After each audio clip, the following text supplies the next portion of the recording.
Hello. Mark, make her gay. Hello. Not Pikachu, please don't sue. The following is a world-class Bullshitters exclusive.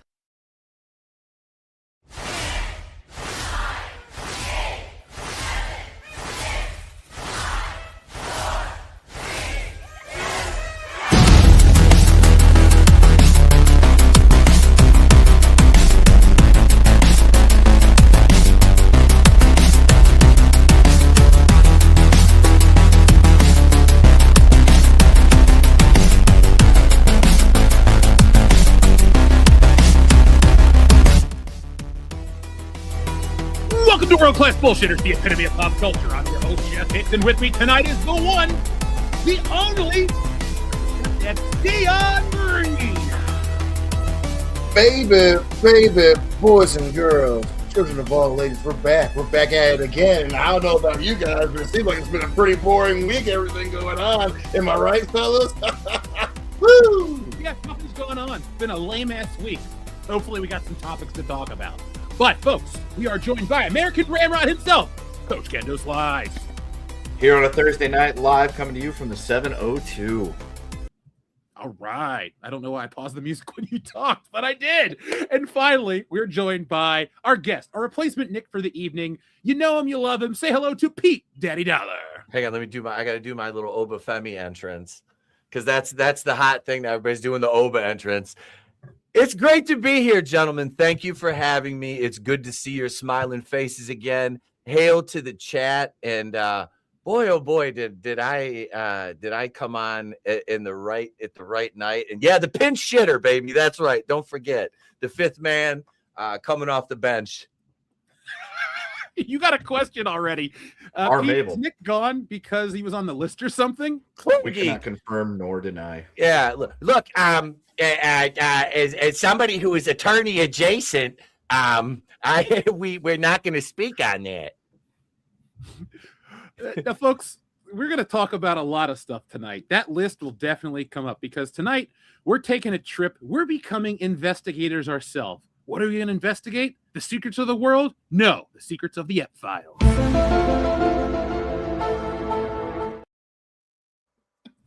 You will see that a lot. I know, right? Clooney right up. Yeah, Clooney right up. Was he on that shit? Nah, he was on ER fucking around doing dumb shit like saving people. But he was in the South Park movie. The only mention of Clooney's name, and I've kind of looked into it a little bit. I mean, there's so much information out there. The only time his name was mentioned was in passing by Mr. Schmepstein himself. He was kind of trying to impress somebody by saying, oh yeah, well, I know, blah, blah, blah, but I don't believe that he was ever on. Who knows how accurate the flight logs are? I mean, there's so much stuff redacted from these. Gee, I wonder why. He said we don't want to incriminate certain names. The whole thing might burn down. Oh no, anything but that. You see, folks, there's a lot that's been coming out, but we know about as much as you. So we're going to try to make some sense of this. We're not on a witch hunt. We're not really here to stand on moral platitudes. You know how we operate here, all right? Be excellent to each other. Those actions aren't necessarily excellent at all, duh. So we don't really need to go into that repetitive bullshit to stand morally. You know where we stand. We're here to have some fun tonight, talk about the absurdity of the world we live in, maybe take a look at the bleak outlook of what's going on, because it's like, we're in a situation where nothing really will change, or will it? We'll find out together. We're all on this ride. But you can hit that thumbs up button for us right now to let us know that you enjoy this content. It tells YouTube that you enjoy this content. And speaking of world-class content that you enjoy, folks, we've been dropping a lot of videos and they've been moving quickly. So thank you to everybody who's making the channel a success. We're past 205K, on our way to 206K. And before you know it, it'll be 1 million. And then we'll have a celebration like no other. Guys, pick a city in America and we'll go. Pete, you're invited too. So just help us decide. That sounds good. We should see if it's a city with an indie wrestling promotion, if we can get a booking and I can be escorted to the ring by the world-class bullshitters. Damn right. Me and Dion can do it. We can do a 3D to somebody. Yeah.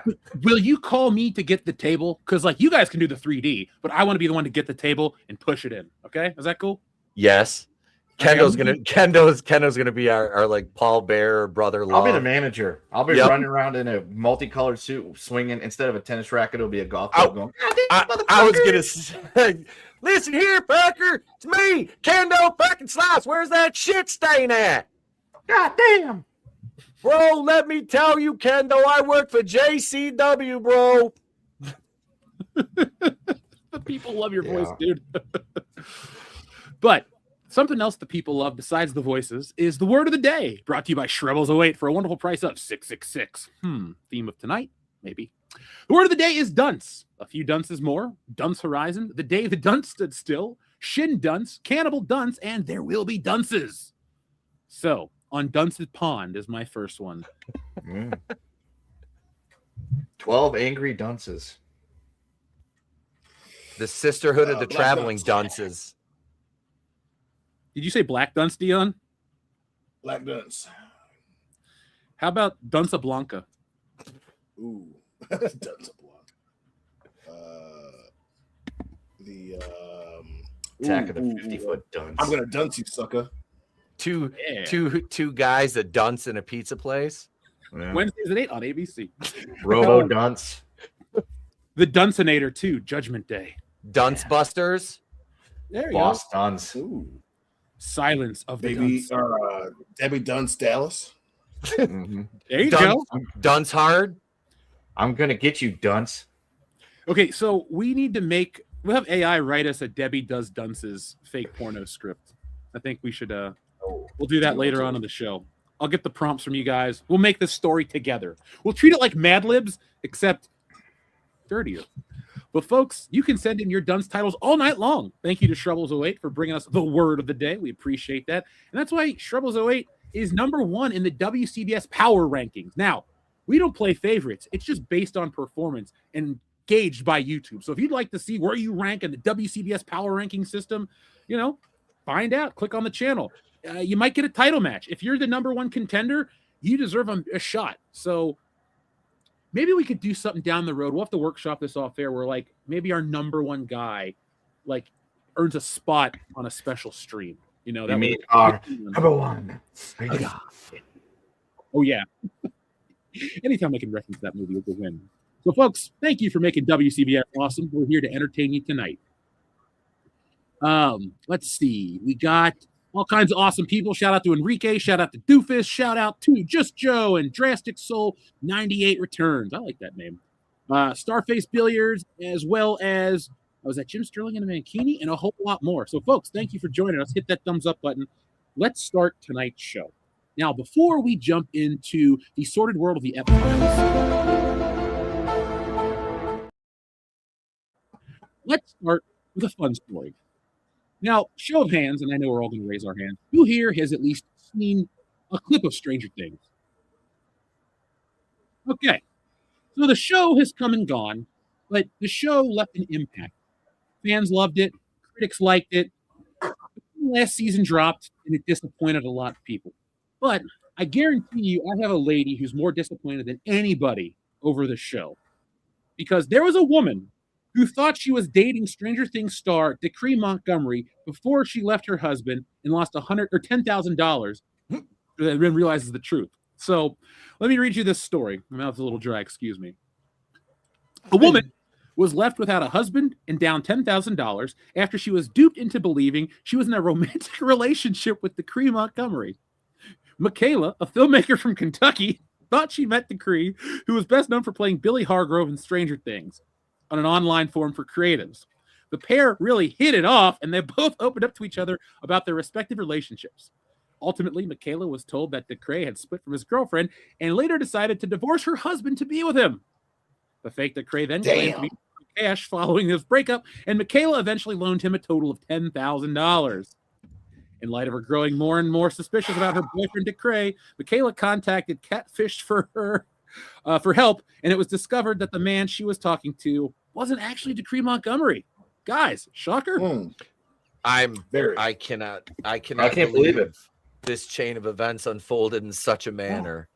Yeah, why would somebody impersonate an actor? I mean, to be fair, at least he picked a good one from the movie or the show to pretend to be. And we're in 2026, used to be 2025.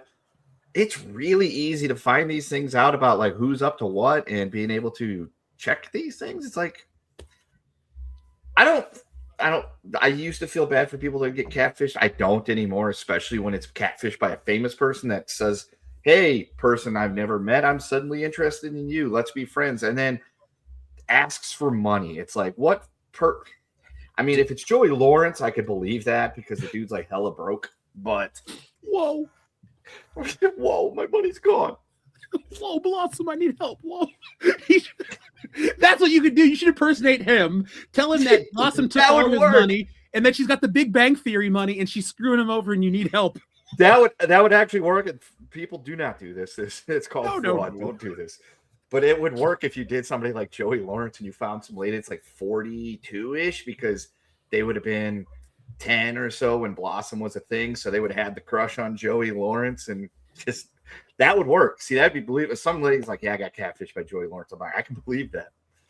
I can believe that 100%. But like anybody who is a known person on TV or movies now probably isn't going to be hitting you up for dates on, WhatsApp. No. I got catfished by Bobcat Goldthwait. He promised me a new life. Could you imagine somebody saying that to you? Bobcat told me he loved me. With that fucked up voice of his, I just knew he had a heart of gold. Look, I was going to play a little game. To his heart. Yeah, man. Police Academy changes a person. He was married to that hot redhead, Nikki Cox. Was he really? Yes. Holy shit, he pulled that off? Yes, dude. He's Bobcat Goldthwait. Everybody loves him. Oh, look, yeah, she was a shiksa. Yeah, so she was hot and she was a redhead. So there you go. And she wasn't like his mother. Even in the chat, Nikki Cox, wow, he's batting above his average. Yeah, dude. How do you about Cat Goldthwait? Is he our first was a Hall of Fame celebrity of the year? Yeah. Well, let's move on to another story because originally I was going to set this up as which story's real and which story's fake, but they're all crazy, they're all real, and I thought, fuck it, we'll play a game later. So Kendo sent me this next story, and I checked the source to make sure it was really posted by the real New York Times. I thought it was the Babylon Bee.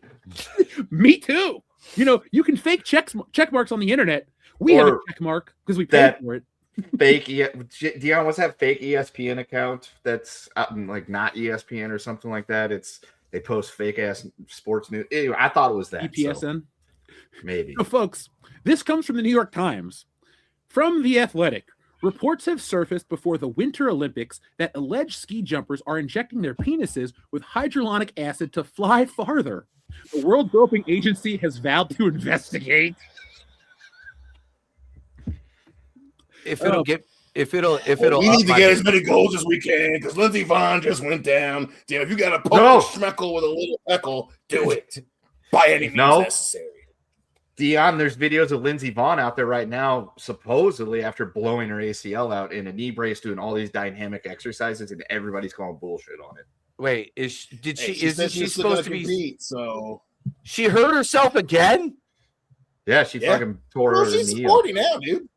Well, I know but they've been like hyping her up, and you see these commercials. Lindsey Vonn's return, and she's gone. That's South Park, and she's gone. That's it. So injecting your penis with some kind of acid to make yourself fly further. If it'll get my bench up to 225, I'll do it. What doesn't work that I actually bothered to read the article because I'm like, there's no fucking way this is real. And apparently you jab it into your hoo-hoo in order to get it to, swell. So that way you can wear a bigger ski jumpsuit, which apparently the suits are regulated by the Olympic Committee. So you can wear a bigger one and essentially flying squirrel off the ski jump. Because I was like, how would it work? You're cutting out your aerodynamics, but you go off the ski jump and then you're wearing a little bit bigger suit, which helps you glide further. So they're essentially jacking themselves up full of, whatever to make the hog bigger, to wear a bigger suit to flying squirrel on the ski jump. It's, retarded. As long as they're not like elongating their nutsack to use that as a flying squirrel suit. No, that's what they're going to use for when they get into like the combat sports to be able to have something to use as a weapon. It's a way. I mean, it's like Randy Marsh, but not as bad. I love that episode so much. Yeah, I need some of that shit because I never go off the top rope. You want some medicinal KFC? I mean, you live in the perfect state for it. Good old Michigan. Cheapest in the land. Where on the mitt can you get the best prices? Anywhere on the hand. That should be an ad. Seriously. I'll say this. I walked into my local provisioning center, and I have like over the last 6 years I've been saving my points because I only go to this one particular one, and it's like Cheers. I don't really go to bars or drink that often anymore, so it's like that's my Cheers. So I go in there and I use some of my points, and I bought a couple 4 pre-rolls for $35, a couple bags of candy, and 2 carts, and I walked out and spent 82 cents. Nice. Because I used like 4,000 points. I'm like, it was like retail for like $70 and I spent 82 cents. I'm like, this is the life. This is the good stuff. This is what we fought for. This is what we stormed the beaches of Normandy for right here. This is the dream that MLK had for us to get perfect deals at our local establishments for Black great History prices. Month. Yeah, it's like equality and cheap weed for everybody. That's the fucking goal. What more do you need, folks? Equality and cheap weed for everybody. You can't ask for anything more. I would pay good money if we could get Dion a cameraman for him to walk into his local provision store and demand 50% off for Black History Month. I would just love to see the reaction. Dion, you might actually, if you talk to the cute biracial girl, she'll give you a deal. The guy, I didn't have enough money that one day, and the guy's like, "Oh, I got the rest covered for you." I'm like, "Thanks." I was like, "Bro," and I just walked out of the store. You know how to I'd promote them if. Yeah, that girl's cute too. So. You know how to guarantee he'd get that discount. I'll go with him, and I'll be like, "Now I advise you, if you refuse him this discount, it'll anger us, and you don't want that." Oh God, you don't want that. I love you, Pete. I'm glad you're here tonight. I have no fucking filter anymore. This is what happens when you get as old. When you're as old as I am, the filter just goes away. That's like at wrestling practice. Like, do this. I'm like, I don't want to do that. I'm like, I just have to now. It's like, I don't even want to do that. I'm not doing By the way, and to close out our penis injection segment, I did ask Grok if this was real, and Grok responds with yes. Reports from Build are covered by the New York Times, BBC, Reuters, and other claims that some ski jumpers are using the acid for temporary penis enlargement. And then they go, Kendo explain the rest. It sounds wild, but it's being taken seriously, says Grok. So I'm glad Grok is the man on the street to let me know what's being taken seriously. Who would have thought that was a sport that would benefit from injecting your penis with stuff to make it larger? Ski jumping. Are there other sports that would benefit from injecting your, like, is that going to be a problem at the Super Bowl this year? Like, are they just going to inject it right in and play? I mean, maybe after the game. John Madden comes back from the dead. Well, Pat, we've got here in Super Bowl. I don't even know what Super Bowl it is. Super Bowl 60, Pat, and all the players they've ejected their penises, Pat. Look, I drew it up on the telestrator. See here, look at Drake May. His penis is twice the size, Pat. It's huge. He's got a huge cock, Pat. And let's not even get into some of those linebackers. You know what I mean? Boom. Yes, John. Boom. Penis enlargement. Those poor cheerleaders, Pat. They're going to be sore.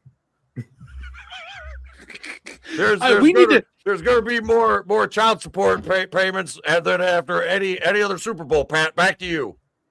Now to Pam Oliver. We need to do a commentary where we all get together and we actually record commentary for some real footage. I think we'd have a lot of fun. It would be ironic if they did do that for the Super Bowl this year, since it's streaming on the cock. Speaking of the cock, Ruddy, great answer. Amateur wrestling. Nobody wants to grapple a dude with a hard on. The next week in the Summer Olympics is this dude. Give each other the old oil change. Yeah. Is that a roll of quarters in its sink? Nope, it's penis enlargement injections. Yeah, I got the acid, the needle right here. You want to share? Specifically, doesn't that go against the doping rules? Nobody said having a huge cock's going to help you win a wrestling match, but by God, he's going to try. You would think it'd be more of a hindrance because there would be something to accidentally grab a hold of and get leverage on the guy. Grab his dick and twisted. He grabbed his. By God, he grabbed his third leg. Yeah. Is that an ankle lot? Never mind. Ah! Oh no, Kurt Angle twisted. You'll make your Bends penis backwards, hurt. you hear it snap. I thought I had his leg the whole time. It was his dick. Somewhere right now, Joey Ryan is very upset that he didn't think of this first. Goodbye to that guy. He's a piece of shit. Oh, Yes, he is. Yes, he is. Probably at his local speedway. Yeah, I think they should fire him. He's only good for his local Sunoco. There you go, Dion. I'll pick a shittier gas station. Actually, you can't get shittier than Speedway. It's kind of the bottom. Admiral.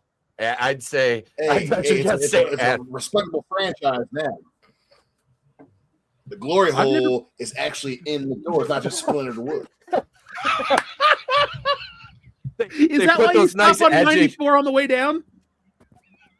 Hey, and the reward points. You know what I'm saying? Speed card rewards. You get a lot. You know, get a blowy from Ginger, and you get 5 cents off a gallon. Yeah, Ginger's the best, man. Can you use your rewards points for a blowjob? Oh, I can't believe there's red tape for that. This is probably the most dick intensive talk episode since episode like 69, 65. Yeah. Oh, is that when Dustin couldn't stop looking at him? I think it was before that, but it was around the same time when Dut couldn't stop looking at the dicks. Our friend has a question. Starface says, "Do you think they would shrink their junk to improve their performance? Would they be willing?" You would think, but apparently it's so they can wear a bigger size suit and get more flap action to glide. Bonnie Blue style. What he's asking is, would athletes go the opposite route? Like if you were guaranteed to win a gold medal, but you had to lose an inch length and girth, would you do it to win a gold medal? I mean, as much, perform. No, what you would do is you'd win the gold medal naturally. Then you'd go join like WWE or something like that. Then you would get on the gas because it wouldn't matter if it shrank at that point. Could you take steroids and use the hyaluronic acid to like balance out the effects so everything just stays the same? Yeah, it's like Seinfeld. Everything just evens out. Yeah. It just evens out. Clone Geek with the win. Imagine a brothel with reward points. I would venture to say that they probably have something like that. I'm going to write that down because we're going to write a skit about that. A brothel with reward. If you're out here in town, we'll drive to Pahrump and we'll go ask them. Be like, so do you guys have like frequent flyer miles or like a rewards program? Because I guarantee you they have people that go there quite a bit. Preferred customer discount, reward points. They got like they have like a swipe card for it. It's like, how many points do you have in your card? Oh, I see you have 50,000 points. That's double anal. All right, good job. There we go. I've been waiting for a decade. Yeah, we'll instead of doing a cartoon skit, we should just do a recorded skit. We'll have some fun with that.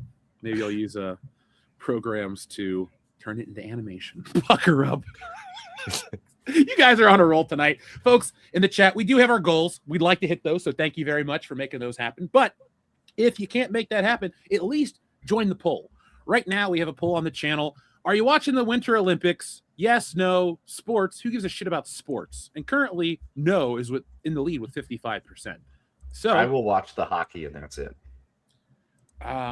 Tomorrow's the opening ceremonies, right? Sure. Okay. Yeah. It'll be one of those things where I'm laying in bed at like 2 a.m, can't sleep, and I go, hey, I wonder what's going on in curling. And I'll turn on curling, and I'll go, yep. And then I'll fall back to sleep. But the ladies luge. That's my favorite Winter Olympic sport. You guys ever seen the footage of the lady that was like trying to like push so hard she ripped her pants off and then she still did the luge? No. Oh yeah. You've never. I'm gonna send you that. It's hilarious because like the camera's right in her ass too, and it just goes pop. I won't show on the show, but it's like it was from the Olympic broadcast. It's just like a fail, but it's so fucking funny. Folks, we will talk more about the Super Bowl and sports and wrestling at the end of tonight's show, so stick around the entire time. Now it's time to get into the Ep5.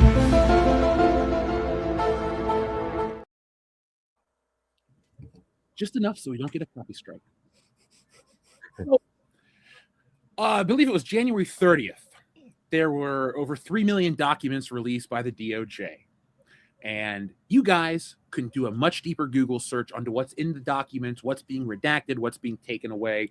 We're here just to give you what our take is, but we want to have a conversation about how you guys feel, because everybody online is talking about the same things. And rightly so. This is one of the biggest stories we've lived through. Like, if this stuff turns out the way it looks and we're assuming, it'll be another historical thing. I think our generation will take the cake for living through the most bullshit events in history. Because, like, yeah, the greatest generation lived through the Depression, but then after the war, they had the greatest boom in economic history, greatest economic boom in American history, and it pushed through for many decades. And the baby boomers benefited from that. And yeah, they're living through that shit too. But, like, this is one of those things where it's like we lived through Columbine, 9/11, the election, the war, the other war, Occupy, this, and now this. It's like I have been so desensitized that nothing surprises me anymore. Like, you could tell me that the world is run by a Tyrannosaurus Rex named Bill. I'd fucking, and you show me, yeah, that makes sense.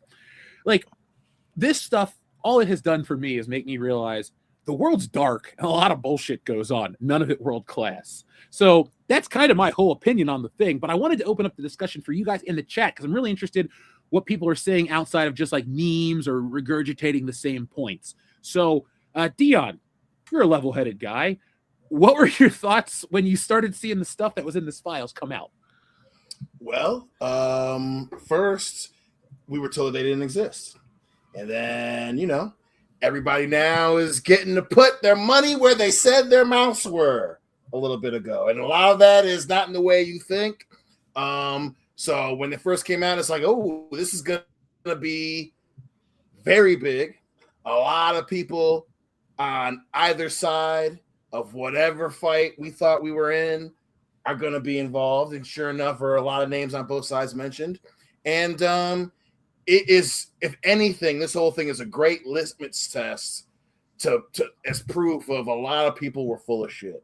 And, you know, hey, we say that on this show multiple times. Listen, if there's one thing in common, everybody loves a little degeneracy, right? And a lot of people that the public thought acted a certain way, said certain things, did certain things. Well, a lot of those people are listed. So we're just going to see what's going to happen, man. A lot of, you know, obviously before January 30th, this was a big deal. And a lot of people claimed that it was a big deal. So if anything, a lot of shit's about to burn down. A lot of stuff's about to burn down. Not just obviously in the United States, but obviously the people involved across the pond, you know, certain people that are, hey, in positions of power in the upcoming Summer Olympics. So it's a far-reaching thing. A lot of folks who have very big reputations are going to have a lot of questions. And like I said, we're going to see who was all being real and who was all full of shit. Now, before I get to Kendo and Pete, I saw somebody in the chat say this is all a distraction. Now, I'm being not a dick about this, but like, what would this be a distraction from? I believe other things would be the distraction from this, because this is kind of a damning thing where it's like, you don't want people to look at this. I just don't see what the other thing they're trying to get you to look at. Is it like the riots? Is it the ICE? Like, is that, because I think both are crazy. Anybody that says this is a distraction is either backtracking, moving the goalposts, or like I said, full of shit. Because again, this was a huge thing that people made a lot of decisions about, right? And either it's a big deal or it isn't. And a lot of people who are implicated said the same thing. And obviously now with the people in certain positions that are supposed to be doing certain things, like I said, we're gonna figure out who's real and who's full of shit. So if people say, well, this is a distraction, what more would this be a distraction for? Yeah, all my thing is this, even if it was, this was supposed to be the thing. So again, you know, people saying it's a distraction. Wake up, son. Wake up. Oh God. Okay. Somebody in the chat, I got to read the article, kept saying Bob Iger was named in these files. According to InsideTheMagic.com, the Disney dossier, why Bob Iger's name appears in the unsealed Epstein files. Well, I have to read the article. I can't make accusations. But while I look at this, Kendo, Let us know what you think about this, and then when you're done, Pete, chime in, please. I'm gonna. Yeah, this isn't a distraction. Is a governor and a mayor of a state looking the other way, side eyeing what is going on, and semi encouraging rioting to distract from a Leering Center and other places filled with bananas and rice, pillaging the taxpayers for the tune of like $500 million, so or $500,000. That's a distraction to get that in the news, to get that out of the news. This has been here, the giant elephant in the room for a while. So unless there's some kind of weird cabal, well, that's what's in the files. Never mind. Unless there is some kind of crazy, weird entente getting ready to be signed and we're hitting into World War III, then there's not much that this could be a distraction from other than that. And I don't see that happening anytime soon. This is one of those things that it's like, as Nick said, it's more surprising who's not going to be listed in these files as opposed to who is. I mean, freaking NASCAR got touched by these files. The New York Giants got touched by these files. Both sides of the political aisle get touched by these files. The Prince of Norway, that I didn't even know they fucking had one, was touched by these files. The British monarchy, which we already knew because Prince Andrew's name was out there already for a longest time. So they're dealing with it. It's just, like I said, the surprising thing at this point is going to be who doesn't get hit by that. I can say with 100% confidence that the 4 of us and 3 of the 4 world-class bullshitters' names are never going to show up in those files. Can't speak for Nick. He ain't here. But, yeah, at the end of the day, it's like, the question is, who isn't going to have this happen to him? So to say that this is a distraction, on top of the fact that there's probably so much more, it's to the point where the Clintons are actually going to answer to their subpoena to testify in front of Congress about this because they know the heat's on them, which I will come out right now. This is just a huge nothing burger. The Clintons did nothing wrong. This is just a way to try to lampoon them and smear their good name. The Clintons have never done anything wrong. Did you get I would have voted for him. I would have voted for Bill and Clinton and Hillary Clinton if I would have given the opportunity. Don't ask me about 2016. I didn't. And yeah, so Clintons are 100% clean, and I will hear nothing ever to besmirch their name. Dude, I voted for Bill Clinton in the 1996 election, and I was 8. So believe me, that tracks. We voted for him in our class election in second grade or whenever it was in 1992. But yeah, so this is a giant ball of shit. Yeah. And it's everybody that's gonna, and the only people that I feel are allowed to sling any mud are people that will never or have never going to show up in any of these files. Us. So that's why we can throw shit at people, because you ain't gonna find our names in there. What if you found out that like somebody connected was like a huge fan of like the Ollie's toy videos? I just canceled the video series right there. Sorry, guys. I mean, we knew that Bill Gates. Like, we knew that Bill Gates was apparently a dirty bird, and this is that was the craziest one. And apparently, he's got or something along those lines. Yep. Well, his wife dumped his ass last year. They got a divorce because she said of the connection to the Epstein stuff, and you're like, okay. And then you read the article about how he got an STD from a Russian lady, and then he gave it to his wife, and then tried to secretly give her antibiotics. That was the minute I went and realized, oh, this is what this all is. Like, I was never confused, but they make it sound, some people make it sound even crazier than it is, and it's really crazy. And you're just like, hold on. But then you start to see what the context is. You go, oh, this is how, oh my God. And you get like a slice into how these people think. And I was like, Bill Gates, I thought you sucked for many reasons. I'm not surprised, but man, what a nasty move. I'm glad his wife dumped his ass. Yeah. I look at this entire thing and I have the same outlook on it. Just let it all burn. The entire thing, burn it to the ground, both sides, top to bottom. I don't care. If you're in any way complicit in any of the things that are alleged, and I have to say alleged, but that are in these documents, then you're the worst kind of human being on earth. It's the things are just disgusting. I've watched so many of these documentaries on Epstein himself, and there's the rumors that he's not dead now. You know, they I've heard that. swapped him, which honestly at this point, if he works for the agency that we're not supposed to talk about from the country that we can't name, then I mean, would that really be a surprise to anybody? No. I mean, and the way that he was connected to all of these, you think about the sheer amount of powerful people that one man who wasn't even that highly educated, he was just street smart, and he was intelligent, but he didn't he didn't go to like university or like that. But he got like all these awards and stuff, and he's connected to all these world leaders and these titans of industry, and it was basically all a blackmail scheme. At the end of the day, that's what it was: human trafficking and blackmail. So to see, these names of all these celebrities who want to get on their moral soapboxes and lecture us plebs about morality and what's right and what's wrong. It makes me laugh to see how many social media accounts got deleted. Looking right at you, Jay-Z. Oh yeah, I forgot he was involved. Yeah, named in that. Jay-Z, Pusha T. Yeah. Oh, top of the world there, Jay-Z. How's that Empire State of Mind treating you now, huh? Not too good, bud. Not too good. You're pretty much federally fucked. Just like the rest of these monsters. And it's funny that everything that was a conspiracy theory 10 to 15 years ago, what do you know? Now we're not so crazy. I love that I can literally look back and go back and see and remember getting mocked for saying things, and it's like, well, you're just crazy. You're a right wing conspiracy theorist. You know who was one of? I absolutely am.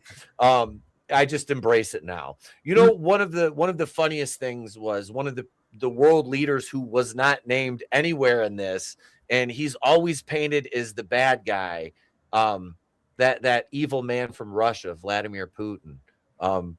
He wasn't named anywhere in this. And again, the whole Russia thing was a hoax, which is funny. But yeah, that's the danger. That's the danger, is the million in with the other stuff, right? So that's the other side of it, right? Is people that you will use little bits of truth to spin into that. Now, for sure, there's a lot of things that can with hindsight being 2020, but you saying that while specifically not mentioning how part of it was a fucking KGB honeypot is, you know what I mean? Like, fair enough. Absolutely. This is now true, and that's how they got motherfuckers in the first place, right? So think macro. This is the realization that the big reminder is it is the elites, and then there's the rest of us. Mm-hmm. And before, if you're gonna people that want to use the monocle of clarity, the other thing that people were saying was, all this shit is manufactured to get you to say wild shit to distract from the shit that we are looking into, right? And you know what? That's not crazy. The fact that KGB honeypot should be, that's wild. That's wild. On top, multiple world leaders, people on the Olympic committee, it's the game of tinfoil shit. That's the other thing. That part is dead, right? Like, this is the real deal. This is the real deal, son. The fact that the whole culture war was a part of it. That's what I was just about to bring up. That shit. Yep. All of this shit, like the manufactured woke outrage shit, is part of it too. It didn't make sense after a while. Yeah, I was like, why are they doing these things? Yep. Well, it's Marxist. Yep. It's Marxist propaganda. It's divide and conquer. And the way you divide is even Marxist, son. It is the motherfuckers with way bigger bank accounts than you. The Marxist thing's that's part of it. There's a reason why, But it's a textbook. It's a textbook Marxist tactic. It ain't about Marxism, son. It's the dudes that they can afford. to have someone snatch your ass up and fly you off to an island somewhere and do stuff to you. Aren't you glad we're not relevant? It's about Marxism, son. It's about but aren't people you who guys can glad afford we're to not do relevant whatever enough the or fuck pretty they enough want to get with whomever abducted they by these want. people? But Yes, no. I think that every day. No, I don't think let me clarify. I don't think the entire Epstein thing, I'm not saying that, but the culture war part of it, that is a tactic used to divide and conquer, which is a Marxist tactic. Now, the other stuff, yeah, that's your elites That's doing an their invasion tactic. That ain't just yeah, Marxism. That's war, son. That's that real deal historical shit that you read about from societies thousands of years ago. The divide and conquer of the classes thing, especially with, nowadays it's the internet, right? Like, Disney getting caught buying bot accounts was something we talked about during Star Wars, but of course, people didn't want to, they wouldn't do that shit. And we've got the freaking president of Disney's mentioned. You know what I mean? If they're doing this shit for movies, what do you think they're doing when they are, itching for some pretty people? You know what I mean? It's that shit is wild. Have you guys seen the people trying to make excuses for the actions? Like a lot of these extreme commentators are like, well, the age of this, or it's not that big a deal. Like I have seen way too many people try to make excuses for this shit, and I had a this on Rogan show. That was the fucking one that pissed me off. I don't watch him every day. I don't watch him every week, dude. But that Michael Benz guy that he had on, and then I read into him, and I'm just like, I don't ever want people to just agree with me just to agree with me. If you agree with what I'm saying, cool. If you don't, tell me. I don't get offended. I'm not weak like that at all. But I just couldn't believe that people were trying to make excuses and pacify this shit.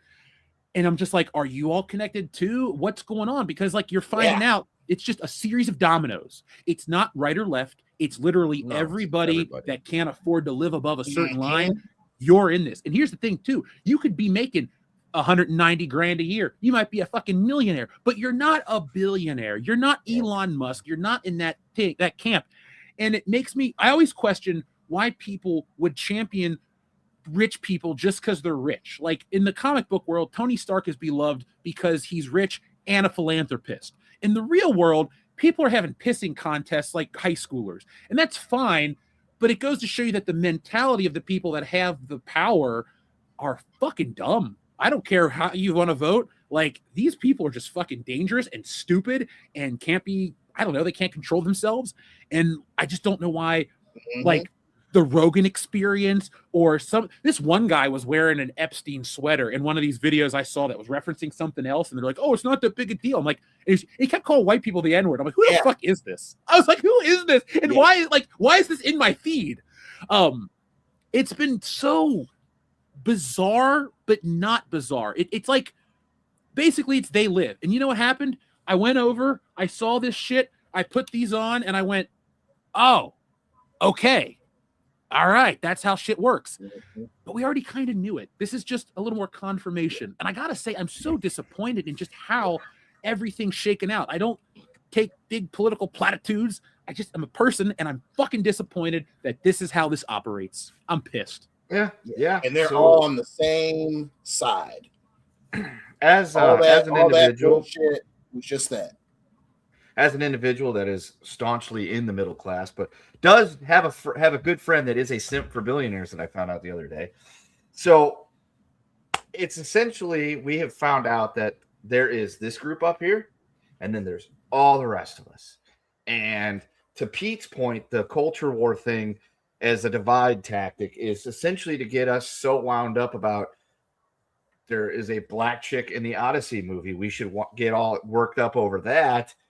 We're distracted from what's going on with them. So it's kind of like when, the parents buy you the toddler a shiny little toy and throw it over there to him to get him to play with that. So mommy and daddy can go have some little under the blanket tickle time. So that's where we're at. We are the child. They are just throwing stuff at us to keep us busy while they keep figuring out ways to pin us down, I guess, or just keep us, bread and circus time. Are they going to eat us next? Well, according to some of the rumor, I know coming out of that, that was a part of some early New Deal stuff. So what? Oh, I'm going to read the Bob Yeah, Iger stuff in a I second. mean, But let me ask you the bigger that's question. That's people need to remember, man. Like, what are they going to do? Like, what are we going to do now? Let's say the ball's in our court as the people, not just the American people, but just your average, like real people, not the 1% of the 1%. Like, do we just keep moving forward like nothing happened? Or is it kind of like the end of one of those fucked up movies where like the truth comes out, but there's nothing you can really do about it. And you just, the story ends in the movie. In our life, it's like, well, I got to get up and go to work tomorrow. And then you got to do this. And everything else just keeps falling apart. Like, for us, that's the story because we don't really have the power to do anything about it. I mean, we Yep. could go on a one-man crusade, but then we'll just end up in jail and it'll get us absolutely nowhere. And, the camera will turn off at the appropriate time for us to get, one in the ribs. So it won't really matter there. My big takeaway from the whole thing, it doesn't matter whose name is in it. It doesn't matter whose picture is taken doing what. They will find possibly a fall guy. That will be the one to take all the heat, and nobody else will reap any consequences. It'll be like, look, we'll sacrifice this. This was fake. This didn't really happen. But then Ghislaine Maxwell goes to prison for trafficking nobody to no one or something like that. That didn't make any sense. But I feel like we'll put her in jail, and that will get everybody to stop. And then people didn't stop. They kept pushing and pushing and pushing. And it's going to get to the point where, like a certain producer for Miramax, they threw him in the slammer thinking this will get it to stop. People will stop talking about it. People will stop talking about it. It didn't work, so they threw something else out there to get us all worked up. And at the end of the day, none of the people of consequence are going to face any consequences because there is different rules when you have that many zeros in your bank account. Yeah, they look at us like useless eaters, basically. It's the what is that movie, The Time Traveler? The Eloy and the Morlock. Mm-hmm. Okay, Yeah. you know what I'm talking about, Dion, Yeah. Jeff, where they lure them underground when that's basically them and us. We're just the cattle being led to slaughter at their whim.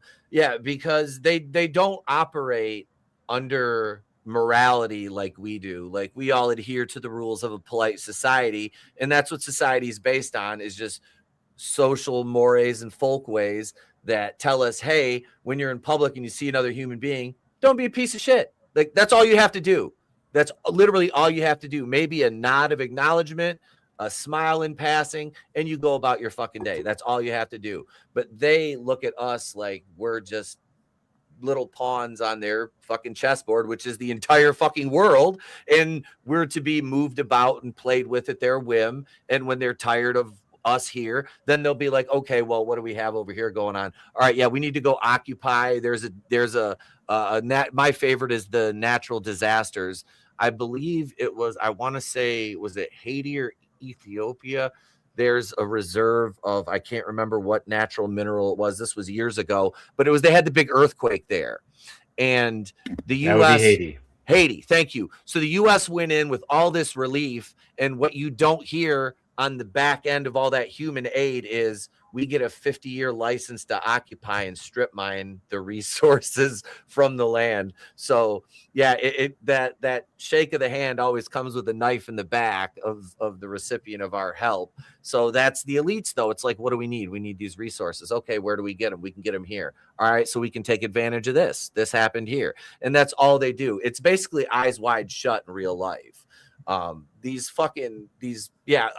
don't want to say a lot about like in-depth shit about the depravity and the things that were done. Of course, yeah, we're just going to keep it surface. Yeah, but they're very ritualistic, and that's what makes it all the more disturbing, is that Mr. Epstein apparently took up residence at the Vatican allegedly at one point, which is fucking, my God. Okay, but let me just put that in context for you. I teach at a Catholic school. I went to a Catholic school. Yeah, that's just disturbing. But all the things that have come out about the Vatican and the Catholic Church, and knowing what we know about what happened with all the priests and stuff in the 80s and 90s, that when it really started to come, this runs through everything. This is not just one isolated issue. It's a plague, basically is what we have here.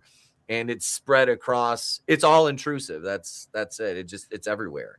Do you think enough people could take this information and make it that it changes their worldview and people just start acting differently? Do you think there could be some sort of, people that are calling for the accountability? Could the voices get too loud? Or do you think we're already on that page and it's just it's futile at this point? Based on what I've seen on my timeline, it's been a lot of, see, I told you he was in it. I told you he was in it. No, see, I told you. We're still... Stop fucking fighting over this shit. They both, everybody that you're accusing or loving or whatever, they all hate you. They'll throw you to the fire for fun. Yep. They go off on these random ass weekends where they do allegedly horrible things and people go missing. Oh, you'll never be found under the golf course. All this other shit you read and hear about. You're like, what the fuck? Mm-hmm. So, stop simping for anybody. Don't simp for a fucking company. Don't simp for anything. Like if you're billionaires. Don't simp for a billionaire or $1 billion company. Like I see all these people simp for these video game companies, but it's so great that we get to pay for the DLC that we have to then earn. Like fuck off. And it's the same mentality. It's like speak with your wallet or just speak in general. Don't roll over and don't fight amongst each other. It's the dumbest shit. It's like, I get it. You might be so offended about what's going on in Minneapolis or whatever. Right, that's your right. Do that. We're not getting into those politics. But don't let other shit deter you from actually figuring out, like, hey, there's a bigger enemy here. I hate to make this comparison, but we are living, and this is terrible. This is Spider-Man 3, okay? And this is the scene where Harry looks at Peter and goes, there are bigger things here than me and you. Mary Jane needs our help. There are bigger things here than infighting on the internet. Swallow your pride and look at the big picture. That's what I want to see people doing, because, this is like the end of the movie where it's like, you see how it goes. Come on, people, let's do something. Don't let this be Rocky 1 where we just went the distance and lost. But it could be Rocky 2. Let's win the fucking belt and let's change shit. Maybe I'm too optimistic. Maybe I'm too positive, but I still want to see a good outcome. That's all I'm going to say. Anything else you guys want to add? Sorry, that was my positivity rant. You're good. I mean, listen, my thing is real simple, right? Like I said before, the people who talk a big game, whether it be online or whatever, now's your chance, right? The best, especially for situations like this, is, hey, the best thing to do is to spring the trap, right? Like if you walk around and you buy fucking American flag t-shirts and put that shit on, or you have a fucking don't tread on me fucking flag in your room that you make sure you get caught on the fucking camera, or you say, well, I'll fucking stand up for my neighbor. Now's the time to do it, right? Do it. Like take your ass to the voting booth and prove to them, like, hey, we all did our part. This shit's not changing. And we go from there. If you see some wild shit, especially, hey, whatever bullshit you said that you believe in, and you see some shit happening, that whole, look out for my neighbor shit, fucking do it. You know what I mean? Like now's the time, everybody talked a lot for the last 10 years, a lot of motherfuckers, and talked a lot of game. Now's your chance. I say it all, not just obviously, when I'm talking shit to somebody, but now's your chance. Now's your chance. We got shit coming up. If you believe in all that bullshit, if you're one of those people that, hey man, I love Rocky 4, if I can change, you can change. Now's the fucking chance. Now's the fucking time. Get your ass out and vote. If some shit don't look right, you see something, say something. You care about this whole don't tread on me and my neighbors and I love my family, and you put all this bullshit in your bio on fucking Instagram, fucking do that shit. Do that shit, because if anything, again, like we said, this is full proof. It is us versus them. Us versus them. If you still getting on the internet and you catch yourself getting into a motherfucking argument with a fucking troll account, that's part of them. That's a piece of them. Don't say, oh, I don't believe in shit. I didn't go vote. I don't want to hear your motherfucking mouth. Get your ass out and do what you claim that you were going to do. That's the only way, because, what newsflash assholes, a lot of them got a lot of power and a lot of money, and like a lot of that shit from us. So if you talk the talk, now put your fucking boots on, and if you claim to be a bad boy, you claim to believe in all this bullshit, now's the time to prove it, because pretty soon the window's gonna be closed for good. Goddamn it! You think we're gonna see any activists speak up, or do you think they're in that class where they're like, oh, I don't? They're in that class. They're in the class. It depends. Yeah, a lot of them won't. A bunch of them won't. I mean, even lately, there are a lot of people, speaking to our boy Uncle Toe Rogan, he Mr. Free Speech had Alex Jones on there. The episode where they talked about this shit mysteriously got deleted. Wait, So, it did? a lot of people. Yeah, a lot of people are gonna turn the ground. A lot of famous people who said a lot of bullshit are gonna run the ground. So, I wouldn't bet that you're gonna see some actor or some company person, but I think, depending on the length of time it takes our supposed Justice Department to do anything, you're gonna see some eggs break. You're gonna see some people break away because they're gonna be implicated, or they're gonna realize that they're the fucking stooge. Those people are gonna move first, and then you might see some of that other stuff. Now, a lot of this is image as well, in terms of like how people are seeing how they want to protect it. And I'm using this as a transition. Did you guys see the videos of Epstein being interviewed about how to rehabilitate his image, and how all these like big names are like, here's what we do. We want to go for philanthropy. Don't worry about your past. We're going to sell you as this. I'm like, are you fucking kidding me? Like, there is, and if you're going to be like, well, it's AI generated. Is it though? I don't think that's fake. Any of that shit's fake. That's a level of... Well, one of them was an interview with 60 Minutes. Yeah. Oh, wait, what? I thought it was just Roger Stone. We're going to get a lot of lost media is going to pop up. I'll believe that for damn sure. A lot of these interviews that corporate media shelved, a lot of these comments made by people that got caught on hot mics and shit. I think we're going to get a lot of that released magically, slowly, before we have any people putting faces to names. But if anything, that interview that he had where he's talking about, well, do you think that you're evil? And he's like, well, I got a good mirror. It's like, we're going to see a lot more of this shit, especially people who apparently had a lot invested with him, So yeah, a lot more of those interviews are going to pop up. That's for damn sure. Kendo, Pete, anything you want to say about the footage or the files or anything? I mean, there's so much. Conspiracy theories always keep getting proven right lately, and that's not a good thing. So wait, the Earth is flat? No, not that one. Okay, thank you. That's a retarded theory. That's different. I know. But I mean, the only thing is, like, Dion's right. We need to, as a society, come together and do something to fix this. The only problem is the majority of the people that go to pull them levers in them voting booths are putting the same motherfuckers back in.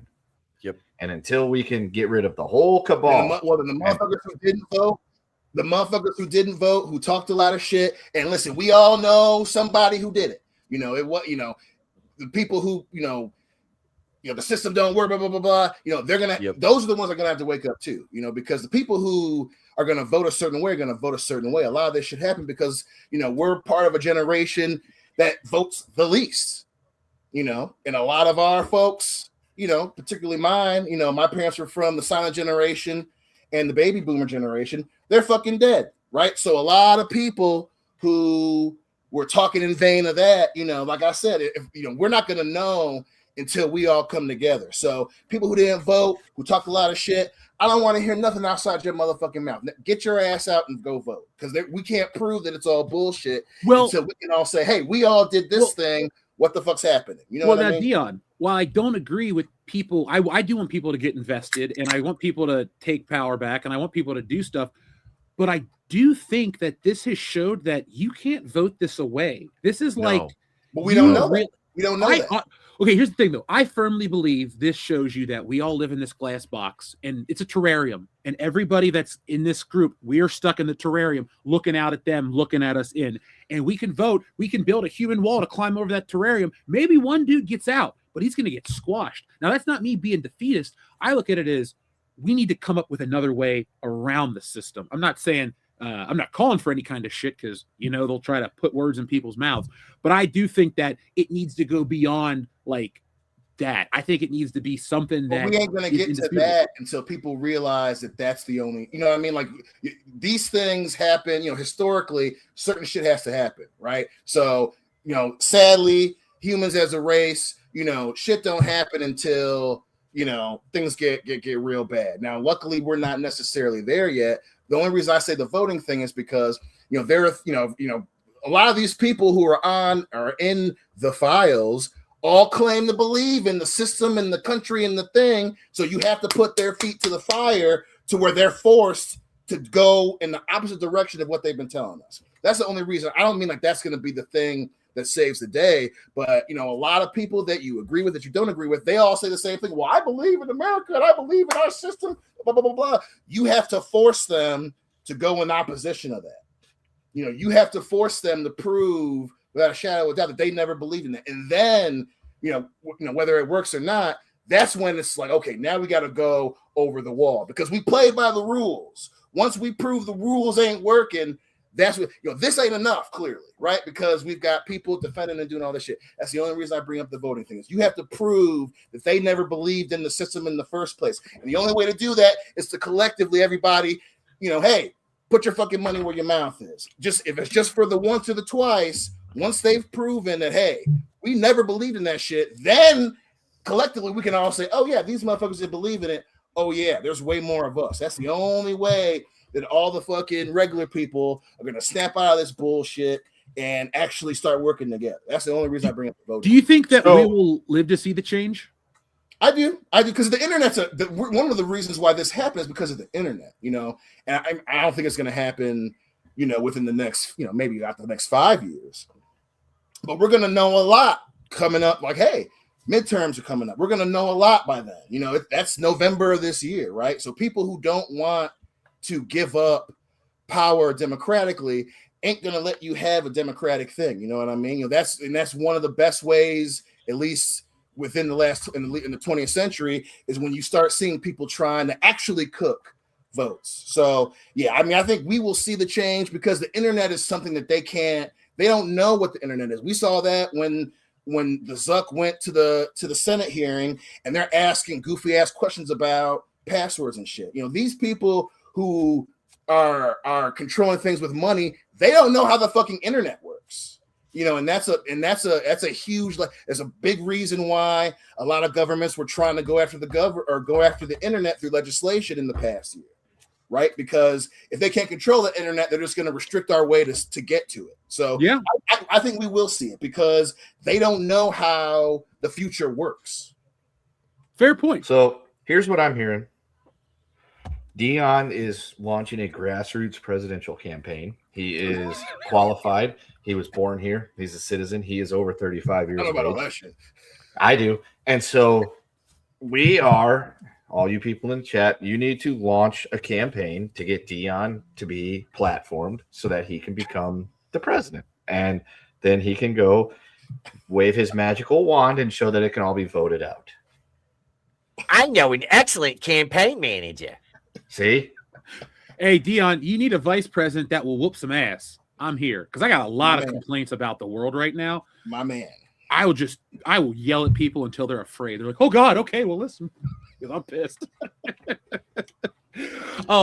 I just want to real quick before we go into any deeper stuff, I just want to thank the chat for being really cool and civil. We don't jump into politics like regular stuff, but this is one of those issues that's beyond like so-and-so made a comment about the president or so-and-so's telling people to do this. This is something that's like, holy shit, the world's changing again. And we're all involved with this. So thanks to everybody for being cool. I'm reading your chats. I'm paying attention. I'm trying to put stuff on screen for everybody because we do care about what your take is on this. We're more than just, hey, let's talk about Star Wars or some other dumb shit. So thanks for being excellent, folks. I appreciate that. Back to you guys.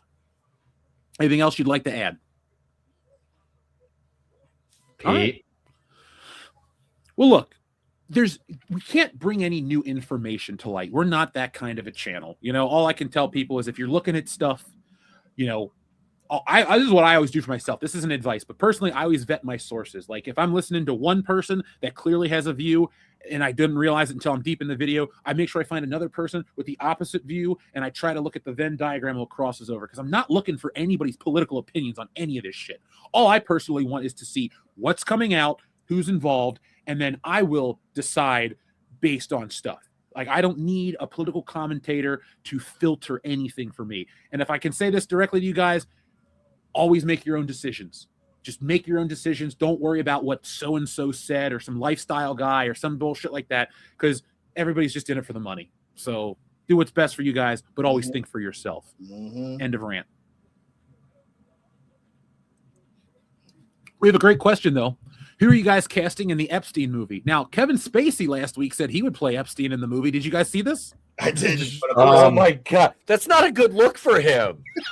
Are you worried Not that a that's not a good look amongst the other things? That's what I was gonna say. With everything else, I mean, is that really what you want to do, Kevin? Like, Jeff, did you see those movie posters I sent you of Epstein movie starring Kevin Spacey? Maybe I did. Hold on. Maybe that's Or no. information. Yeah, there's one. There's one. You know, go to our chat because I made two actually. I made Kevin Spacey as Epstein and Kevin Spacey starring as Gacy. I would watch Kevin Spacey as Gacy. It just rolls off the tongue, you know? Yeah. Kendo, by the way, I'm flipping through the chat. I'm still surprised that people don't know basic math and spelling, but they know who David Koresh is. Just putting that out there. Dude, I'll tell this story because it's very lighthearted and funny. So this morning, doing my outreach that I do daily to the youths of America, and one of the kids was wearing this shirt, and I had to take a double take at him. Like, that looks like David Koresh on a shirt. And so, like, they're working on something, and I'm looking, and it says "One Last Koresh," and it's a picture of David Koresh, and it's got the hands over it like such with the skeleton fingers that look like a Misfits logo. And I was like, dude, is that a David Koresh shirt? And it even said like Waco, Texas on there. And it's funny because so he's like, it's a Misfits shirt. I'm like, okay, no, it's not, because the song is "One Last Caress." And that is not the Misfits guy. That the skeleton fingers are the wrong color. But I get the crossover that whoever made this shirt was going for. I found it on the internet, sent it to the guys. Long story short, I got to tell my kids in my first period all about the wonderful world of the 90s. Government sieges at various different places like Ruby Ridge and Waco, Texas, and Oklahoma City bombing and all this wonderful stuff, and the original World Trade Center bombing. And they got a mind blown on that. And then they got talking. One kid asked about wild commercials, to which I said, the 80s and the 90s had some really awesome commercials. In fact, the Taco Bell commercial that used to be on all the time had one of the original taglines that you can't use anymore. And they're like, what was it? I was like, Taco Bell has your order, make a run for the border. And they're like, oh my God.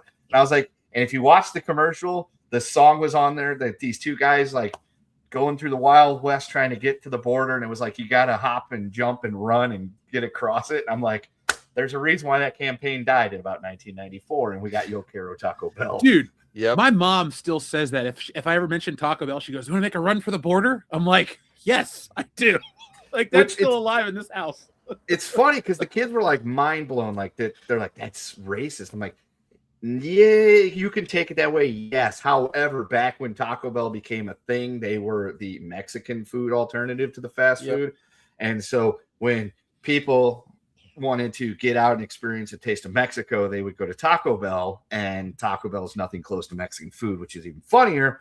But you know what? It hits the spot, especially when you've been drinking and you're just like, I just could crush a bunch of tacos and a steak burrito right now. It used to be cheap as well, too. Dude, I went to Taco Bell for me, it was $14.98 for 3 items. Damn. A breakfast crunch wrap, a breakfast burrito, and 1 cheesy roll-up. Yeah. Nick knows 13 or 14 bucks every time I go too. At Taco Bell, him and Dan went that one night. My order was like $32. Yeah. I watched Dan get $50 worth of tacos. I eat like a fucking that hog. shit adds up fast. Especially when you're drinking. Like, that is like, because that was like the closest one to my house. So we'd be having a fire. It's like, I want to get Taco Bell. Then we just learned how to make the crunch wraps at home. So it's way better because my wife can make them like perfect. Like, it's dangerous though when you can figure out how to make restaurant food at home, because I got these Auntie Anne pretzels and I'm like, oh man, these taste just like the place because they come with this butter and shit. And I find myself eating way too many pretzels these days because it's like I don't have to go to the fucking mall. I don't have to wait in line. I don't have to have somebody sneeze in the dough. No, I just have it at home. It's great. Fuck. And I like going out too. I'm not a homebody. We have some super chats that have rolled in. Thank you very much, folks, for helping us reach our goal. Or not, sorry, we're not there yet, but helping us move towards the goal. You guys can see what the goal is in the World Class Bullshitters YouTube chat. We appreciate you guys, no matter what you do, as long as you're here. Star Trek: The Wrath of Dunces. After crashing the Enterprise into a special needs school during a drunken birthday party, Captain Kirk and Spock are ordered to perform community service classes to avoid jail time. That comes from Jim Sterling and a Mankini. Holy shit, that's good. That is wild. That is wild. So I've been making these Star Trek videos and people are really liking them, but it's making me watch Star Trek more. So Dion, I've gone down on Paramount Plus, they got a thing that's like the 10 best episodes of the original series. And I went through that whole list, and now I'm thinking, do I go back and rewatch that show? Because, it's not like what people think. Because I remember growing up in the 90s, people were like, Star Trek's so nerdy and lame. And then you watch it as an adult, you're like, oh, this actually has some good shit that's in it. Like, really good stuff. And it's interesting to see what 50 years ago thought the future would be versus what it is. Like, I think that and the Twilight Zone are very important shows beyond just their entertainment value. They got a deeper message. And it's not a divisive message. It's just, this is what we thought the future would be. Is it that way? And a lot of times, Twilight Zone gets it right. Even the crazier shit, like outside of To Serve Man, but like, the obsolete man about the only guy that left that reads books and it's a crime, like that kind of shit in 1984 and the stuff we always talked about as Orwellian and never gonna happen. It's kind of here. And that's why I love those. Yeah, shows. I do. There was a thing I saw the other day about like the current Generation Z is like the least book reading generation ever. Like they're reading way less books than we read, and we read less than before us. So it's like, I can see that. But you know what, Kendo? The four of us, and Nick, we got to include Nick because, he's no, we don't. in arms. He still technically works here. Yeah.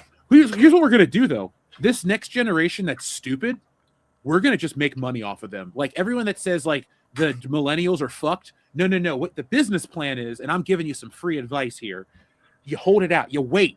And then when they have more spending money, you just make stupid shit that's stupidly expensive, and then you can retire. You may be in your 50s when you're finally making some real money, but there's an entire generation of people that don't know shit. So if you tell them like, hey, my name is Ted, but I go by the name Dr. Seuss, here's my book, The Grinch, you might be able to sell a bunch of copies because most people are fucking dumb these days. So, or we could just sell golden toilet trinkets with 6-7 on the top of it. And we could hey.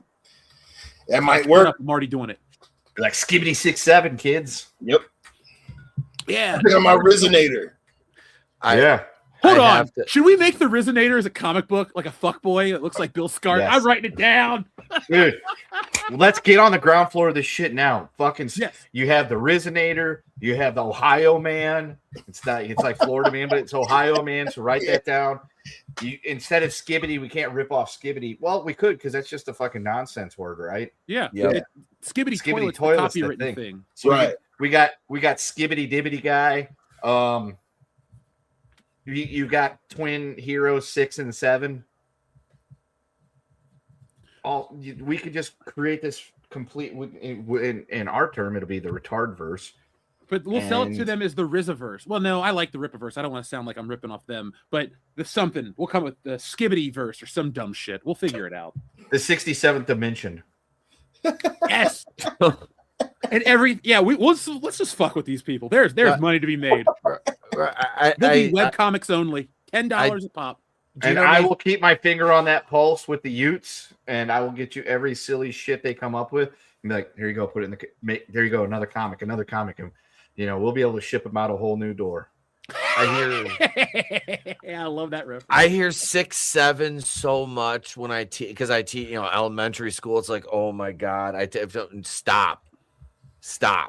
Like we had a parent teacher call because D2 hates it so much. Oh, he hates 6-7? Yeah. That kid is getting an extra gift. You tell me when I come to visit what he's into. I'm taking him to Walmart or Meijer and I'm buying him a toy. Yep. Does he play Fortnite? I'll send him some V-Bucks or something for that shit. That's that young man. You raised him right. Yeah. You got a good kid, Did Dion. Teacher was some all kid like, ruin? they knew that the 6'7" thing bothered him, and then he just lost his cool about it. Did he hit him 6-7 times? Sadly, no. But he held his composure to up. He was up at level 6 or 7. You know what I'm saying? So he gets he gets the points from the old man. Our friend Overkill161 says in 2028, I predict Dion will become Disney CEO and create the magical world of my black ass. Number 40.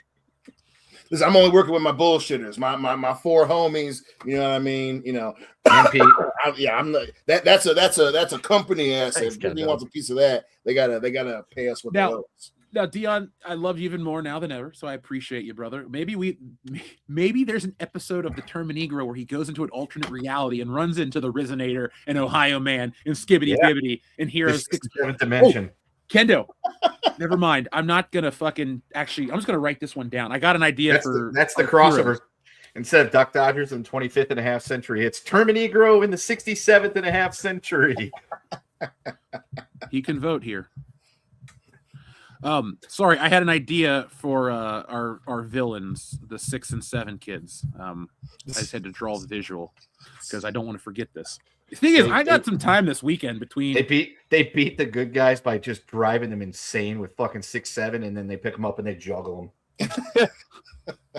Oh, and somehow Lorenzo Ball shows up.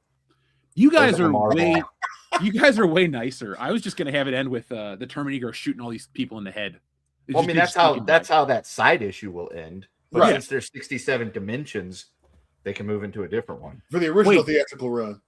So is it now Terminegro in the 67 dimensions of bullshit? Is that his new is that the second series of books where that's the crossover? So we could sell several. Okay, I will get this rolling, and then I will just throw my social life away, and we will turn the Terminegro into a household name. Let's do it. Yep. Let's see. You wanted a button number 440 did not kill himself, please. Well, first off, since you mentioned somebody who didn't kill themselves. I'm not getting tired of that.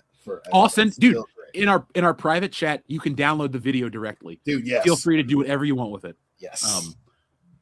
I'm definitely going to do more with it. I might even make it just a short, like every time somebody talks about it. And then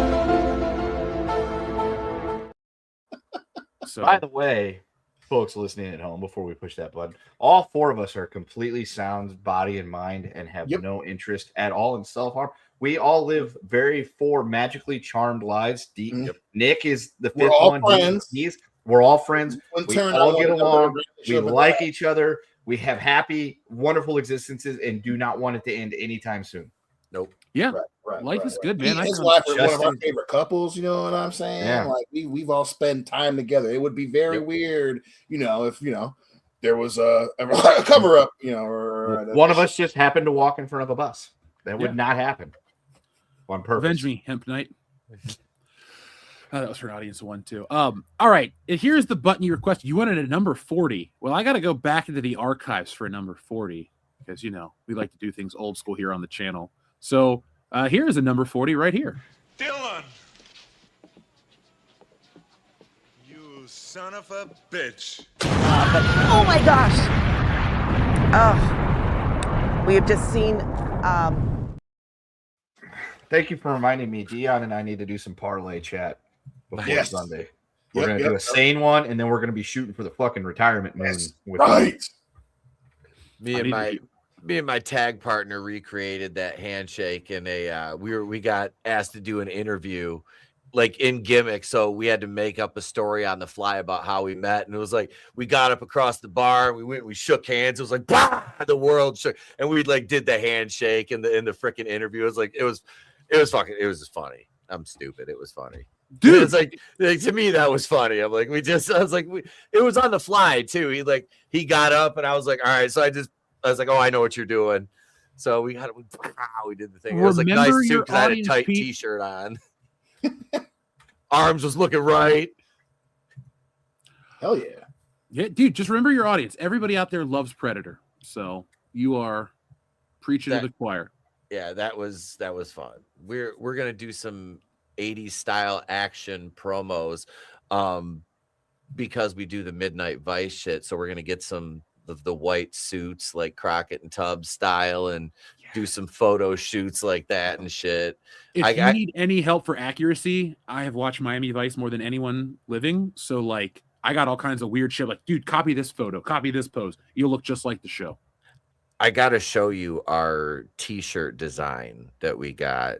I'll I'll find it here. It's because we have new shirts coming out. It's like we needed something that screamed like 80s action. So I had Jared, the guy that runs the promotion, is a graphic designer. So we do all our t-shirt printing in-house. And here is there. I'll share that just for a minute so you can take a look at it right there. This is our new t-shirt. I love it. Yep, that's going to be on our shirts. I'll be wearing one of those to the ring next Saturday at our Shogun show, Love You to Death. So it's bring your date to a night of violence. I love it though. But yeah, that's our new t-shirt. Guys, we need a new t-shirt. We haven't had a t-shirt out in a year. Yeah. People have requested the rated R for retarded. Should we actually make that as a shirt? Can we get away with that, or would Rockstar get pissy at us? Probably don't own the copyright for it because it's just a one-off joke. Gotcha. We could do that, and then if we really wanted to, we could make a few Rizzler shirts and things like that, and then just have D2 sell them at his school. Yeah, hell yeah. Oh no! What we do is we give D2 business cards with QR codes. Then and the kids will automatically sign up with their emails, and then we'll just have a whole generation of those people. We have like 1 million emails. It's like, all right, guys, we need the modern day equivalent of a fidget spinner. What is stupid? Hey, let's sell them a block of wood and call it cool. Hey, kids, block of wood's out. It's great. It's natural. It saves the environment, and it's so skibbity awesome. Guys, we're gonna be trillionaires. We're gonna be so fucking rich. All this dumb shit. Yeah, I can. Goofus, it doesn't work out. Let's make some fucking money, man. Yeah. Goofus is in 10th grade. We could get him some of them QR codes. He could run around his high school selling Ohio Man shirts and Rizzler shirts. We should look into the legality of this and see like where we are, and like, yeah, let's just make this a plan. It's like, here, buy the Rizzler, buy this, buy that. Yeah, we sell shit to kids. Doesn't Disney? Yeah, I mean, they sell them fairy tales and lies. We sell them silly ass shit they say all the time anyway. Well, now they sell them half baked, put together bullshit toys too. Oh, dude, the Disney stuff is laughable. The new Toy Story stuff that's out. When I was out filming, I was like, this is cheaper than ever. My only complaint about anything in the modern age is if you're remaking, rebooting, or relaunching something, if your quality is lesser than what came out 30 fucking years ago for a price that was acceptable or acceptable in general, just don't do it. Like, you're not going to cash in on nostalgia by like saying, hey, we're going to sell Buzz Lightyear to the next generation, but this looks like a McDonald's toy. Like, come on, guys. It costs the same to make something decent. I'm not saying you need to put all the paint apps. I'm saying like maybe the sculpting could look like the thing. Stop being lazy. Hollywood, Disney, toys. That was my rant for the night. I'm done. Crouching Tiger Hidden Swift says third-party Taylor Swift for 28. S for Swiftetta. Oh, is that a real title? She's compromised. Congratulations. She just made the list. Wait, hang on. I've got the pen and paper right here. Here we go. My man. Tell him, Pete. You just made the list. So, Dion, I had a dream about a month ago that I was getting an award, and I don't know what the award was for, but in the speech, I had printer paper, and I dropped it on the ground. Mm-hmm. Started going, arm bar, arm drag. It was countdown on the thing, and it's like, three-handled boss covered credenza. And I was like, thanks. And then I walked away. It was the weirdest first-person dream I've ever had in my life. That's awesome. That's my man right there. My man just has random wrestling dreams. I had a dream. Folks in the chat, somebody asked if we're going to be talking about the Riyadh Rumble. We will talk about the Riyadh Rumble in a little bit. I like to title this year, and I'm not taking credit for this one because I read it, but the Royal Fumble. Because, man, you get together for a show, and you think it's going to be good. Your friend pays $30 a month for ESPN. You guys bring a lot of food. You invite people over. You expect something awesome, and you left honey dick. But we'll talk about that in a minute. We're all caught up on the chat. Have we hit what other titles or what other topics did I say we were going to hit tonight, guys? Because we hit the Files quickly, and then Let's see here. Uh, We've got shit. What was the? It was something. Someone. Fucking, Exorcist remake. Oh yeah, Morpheus. Yep. Yeah, Yeah, and so- I threw in that Hulk Hogan being phased out of the Real American Beer. Yeah, Let's there's a actually talk lawsuit about that over one. Now, we love celebrity branded alcohol for all the right and wrong reasons. Sometimes it goes to show you the vanity of the celebrity involved, and every once in a while, you get a pretty awesome product like Rhino Dart. Not a cheap plug. We just actually liked that one. But Hulk Hogan's got a beer, and it's called Real American Beer, just like his theme song. You know, fight for the rights of every man. But as of next month, Hulk Hogan's Real American Beer is just going to be rebranded to Real American Beer without Hulk Hogan's image, drawn by Joe Gisco. Yes, I know who painted the fucking image on the can by heart because I'm a nerd. But what did you guys think of this? You think the beer's going to last long? I say it closes out 2026 on clearance and then is gone by 2027. Yeah. If they can co-opt wrestling the same way without Hogan, kind of like how Happy Dad co-opt the UFC, I think they'll be fine. But they got to come up with something quick because, I mean, obviously, people are kind of souring on the WWE right now. So I will say the question: they can do it, but they got to move fast. Yeah, they the whole thing, the marketing gimmick behind this whole fucking deal was the fact that it was Hulk Hogan, and it's called Real American Beer because he was a real American and all that stuff. Dude, they even had a fucking sponsorship on a goddamn race car, so they were out there. That was the whole shtick, was that it was Hulk Hogan's beer. Without Hulk Hogan, I mean, they were catering to a specific market, and if you don't have Hulk Hogan on there, does it still sell that market? I don't know. The beer is okay. It's nothing to fucking write home about. It sort of tastes like drinking, metal, but I wouldn't buy it again unless it was for a laugh and a joke, but I didn't see it the last time I was at my local Total Wine and More. I was actually going out to my liquor store tomorrow when I go to the bank and take care of some other errands because I want to have a can with Hulk Hogan on it. Never going to excuse the real man, but I do have a Hulk Hogan collection. I got his original WWF figure. I got his more recent ones. Hulk Hogan was what got me into wrestling back in the day. Before The Rock, my uncle tried in the 90s, and he tried hard. He would buy me Hulk Hogan stuff, and he would wrestle with me. He was a great guy. Loved him to death. But it didn't stick. But when I do see Hulk Hogan, a little bit of that nostalgia twinge happens, and so I usually go, it's okay, it's Hulk Hogan. I got to have it. So I just want to a pack I'll be at Total Wine tomorrow. If they have it, I'll buy it. Yeah. All right. Thank you. I'm gonna snag some. I had one or two after the show because one of the boys brought a 12-pack, and I didn't bring any beer for like the second show in a row. So I was like, "Hey, can I snag one?" He goes, "Yeah, you always got one for me." So it's not something I go out of my way to drink, but yeah, I just want to have one of the cans with him on it just to have in the office because I've got his old WWF figure. I've got his NWO one back there with Hall and Nash. I still throw the Too Sweet up when I come out. That's one of my big things. I always have. I even did the. I came out last time and I did the freaking W's for the Wolf Pack because I was wearing my all red. So I was like, yep.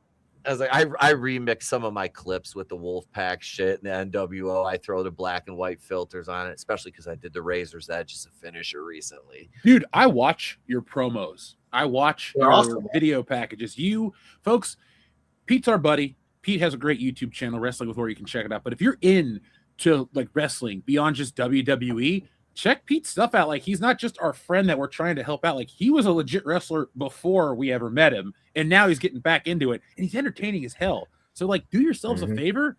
Look for him for entertainment. The dude can cut an awesome promo. Thank you, man. Yeah. Yep, and the best compliment I can give Pete's wrestling, his little wrestling thing he does is, I don't watch it and go, outlaw mud show bullshit. I go, this is good. I would rather watch this than the Fed. No, I wrestle for only one promotion now. I'm 45. I don't really do the traveling thing. Those days are long gone. But no, I work for, it's called Super Shogun Wrestling. It's a Kings Road Japanese style based promotion. Our ring is set up 365 days a year. It's available every night for training. We just got some new trainees in, but it's a beautiful venue. We can see we had 300 there for Samurai Slam last year, which is our WrestleMania. We have our own steel cage. I mean, it's a nice setup. Backstage catered every show, it's really, we have gorilla position, working monitors and all that. It's a fantastic promotion. They have a YouTube channel. All our stuff is available there. And if you want to check some of my clips out on my short section, I've got some stuff, and all my promos are up there too. I've done. So it's a lot of fun, man. I enjoy it. I'm a heel, of course. I had to work babyface in practice, and I literally had no fucking idea what to do because I haven't been a babyface in like 15 years, and I've been in the business for 16. So I'm like, I don't know what to do. They're like, do chain. I'm like, yeah, let me just grab an arm bar here. Hold number 1003, arm bar. Arm drag. Arm drag. Jericho, I don't love his AEW work, but every time I go back and watch classic Jericho shit, I go, this is why he was my second favorite wrestler of all time for 20 years. Like, I met him and he was cool enough. I do like Chris Jericho. I want him to come back to the WWE only so he can get him back in video games and they'll make his merchandise. I don't care if he wrestles another match. I'm selfish. I want Chris Jericho merchandise once again. Early AEW Chris Jericho is the last great Jericho. Le Champion, I agree. That shit with the bubbly. Little bit of bubbly. Yep, little bit of the bubbly. Dude, that was a great meme. That was a great meme. My problem with the Jericho stuff was he had reinvented himself into something that was truly great. Like Le Champion and the Judas music and all that shit, 10 out of 10. Almost as good as Y2J era stuff. But then he got into the learning tree and all this other crap and the Drew, and he Jericho tried to be like Society. Yeah, and the fucking Clockwork Orange shit. Like, I get it. You're trying to reinvent the wheel every fucking week, and that ain't easy. But he's at a point where he should just revert to Y2J, throw his arms out, and just never change. And then fucking retire, dude. Like, you're done. We love you, but just hang it up. You don't have another great run in you. Not even a title run. No. Not even a Royal Rumble appearance. Do you see how many people were upset over his lack of a Royal Rumble appearance? They were shouting Y2J at the post-event presser or whatever. Now, we will jump into that presser stuff in a minute because we have a super chat that wants us to asks us about it. But let's read these messages from Enrique, then we'll jump into that. Folks, tonight's show is not going to be 3 hours, so if you have anything you want to say or anything you want to get off your chest, now's the time. We're probably going to be clocking in about 2:15. Damn it now. Damn right. So Enrique Vasquez sends in 2. Enrique, thank you very much, my friend. He says, speaking of buzz, my kid has one. I was very disappointed. No laser, no voice box, wings, movable fingers, and helmet. Also, the size is too small, and he wants the detention button, which I'll press at the end. He also says, Woody is not made from cloth material. For another buzz from Mexico that's about the same size as the old one, but none has wings or laser. But this one has wings and lasers. And he says, to be fair, my kid loves them both, but he's also 2. To be fair, there's a lot of jokes we can make about Mexican Buzz Lightyear, and we're just going to refrain. They made him in Toy Story 3. Have you seen Toy Story 3? Mm-hmm. No. Yeah. I can't. No, I haven't. They had a Mexican Buzz Lightyear. No, Buzz Lightyear. Yeah, Buzz Lightyear gets switched to Spanish, and he becomes a Latin lover. It's actually really funny. Senior Lightyear. Yeah, pretty much.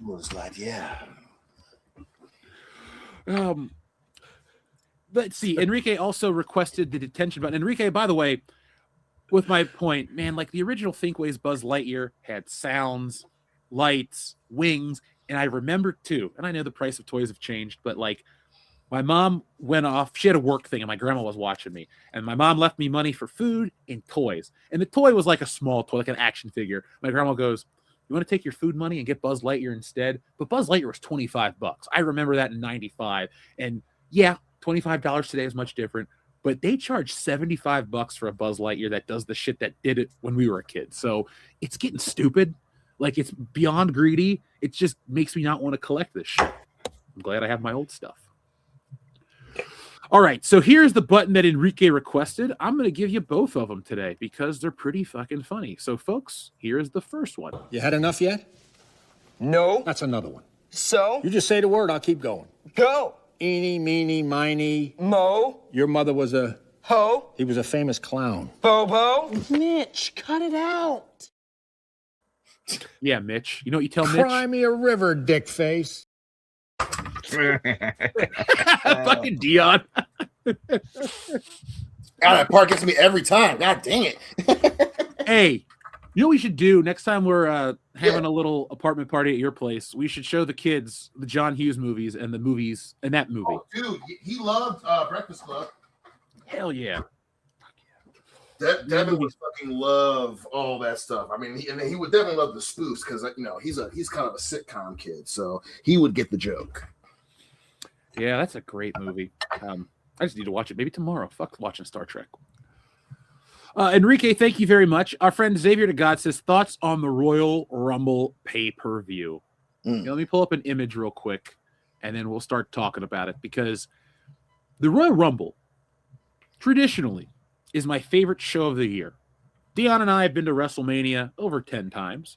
We have been to big shows, but there's always something special about the excitement that comes from the Royal Rumble because it's the only night of the year or day of the year now, because it takes place in Saudi Arabia, where there's a lot of excitement that can be had. You can't really spoil too much, but somehow the WWE did that this year. They found a way to make the Royal Rumble pretty lame.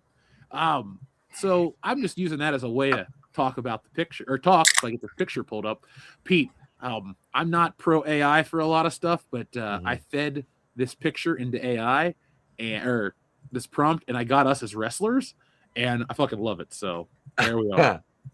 But I told the guys the original one it put us all in vests and tights, and it looked oddly gay. So I wouldn't post that one. So this is the straighter of the two, if you would believe it. But the Royal Rumble has come and gone. We watched it. Let's start talking about it. So the women's match started first. I thought the women's Rumble was pretty solid to pretty good. What'd you guys think?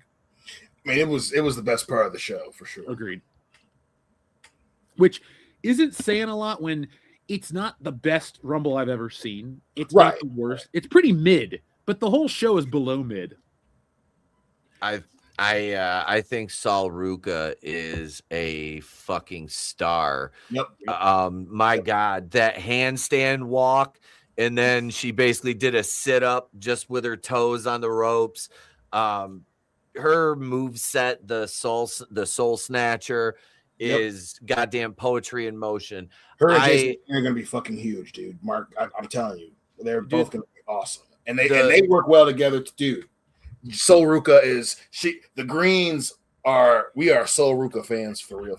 Oh, I follow her on Instagram, and she is a damn beast in the gym. I am like impressed by her like athleticism and her strength, and her freaking character is like her character work, her gimmick. I like it. I listen to a lot of like wrestling commentators, and a lot of them like they shit on her. I'm like, I don't see, and it's in terms of gimmick. I'm like, I don't mind the gimmick. I like it. She's playing it's basically like female Matt Riddle, but talented. So I'm not a bad comparison. No, I'm good. He just fucked it up. I'm good with her the way she is, man. She's gonna be a fucking star. Yeah. And there's not a lot of the women now that are legitimate stars. That they try to push them as stars, but like Lyra Valkyria, Bird Girl, you don't like her? She's so adorable. She's adorable. She's adorable, and I'm sure she is she seems like an absolute sweetheart. She's probably so nice, but she's a gymnast. She's not a wrestler. She's out there playing pretend, and I say that is where I look at her. And one of the gals that I work with has worked like Tessa Blanchard, B. Priestley, or Blair Davenport. I can, rattle off 3-4 other names that were in the Fed and TNA and AEW that she's worked, and she's more talented than half the girls on the WWE roster and can probably outwork them in the gym. But no, Sol Ruca is a shining star, man. Her freaking, the I would say like what I see from her is what I expected the first time I saw Jade Cargill until I saw her wrestle. And and trust me, and nobody is a bigger fan of hers than me because yeah, she's You got a built sweet like, tooth. Just say it. oh my God. Yeah. Yeah. I have been in love with her since the first time I saw that woman. I'm like, oh dear Lord, look at you. Pete and I have had very, very, very many conversations where we've tried to out-simp each other for Jade Cargill. Yeah. I'm surprised with you liking her, Kendo. That's not your cup of tea, usually. I've never heard you talk about muscular ladies. She's different, though. It's weird. She is like, different. I can't explain it. She's fucking gorgeous. She's like her every aesthetic of her is about just perfect. She is perfect. Yeah. Her in-ring work has gotten better, but when was the last time she defended the belt? Like seeing her and Jordan Grace in the ring together, I'm not going to be able to hold it together during that. That old Jordan Grace was so much better than modern Jordan Grace. She was better in TNA, but I think she's just adjusting to that. Yep. To that WWE style. Oh no, I meant look. I meant like when she was thicker and natural, not jacked like a dude. Like that's what I meant. Like, oh, Jordan Grace, I used to like her. I agree with that shit too. Yeah, she's just kind of. I like her now. I'd pay her to choke me. I mean, not that I'm into that sort of thing or I'm that sort of a depraved human being, but I am absolutely. I have no shame in it.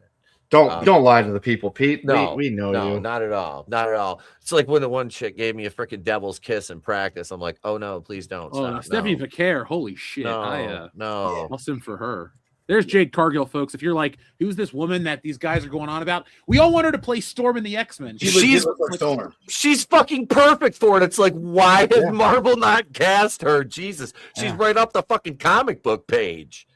Yeah, she's actually too buffed. As like Storm is not this cut, but that's okay. I would not complain. It's like, oh shit, Storm looks like she's gonna rip your head off and strike you with lightning.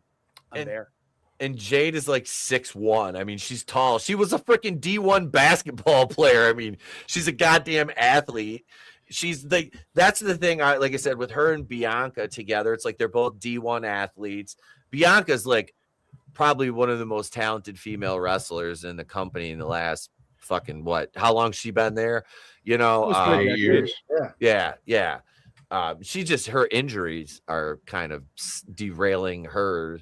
And it's like, I felt bad for Naomi. She finally got a huge push, got over doing the best character work, and she's pregnant. I mean, it's like, I can't blame Big Jim. Yeet, you know, I can't blame Big Jim. But it's no, Jay man, is the one that I want to go away. Yeah. Oh God. I can't with that. Like when we went to SmackDown, we're sitting there and like our buddies are videoing us. Me and my buddy Ben are sitting there. It's like all a bunch of wrestlers are like, I'm not eating. It's like, no, I'm not eating. I refuse to. I'm team no yeet. Yeah, I'm too old to be fucking doing, Jeff, to make the nephew laugh. Yeah, but like public, easy. Yeah. Put it in that notebook. We need a character named Yeet. Yeet. All right.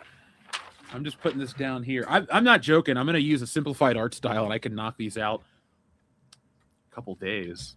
I do think Liv Morgan winning the Royal Rumble was deserved because if you look at her work and just the amount of time she's in the ring, I mean, she has worked her ass off. And honestly, when they did the whole angle, her joining the Judgment Day, playing the long game to take Dom from Rhea.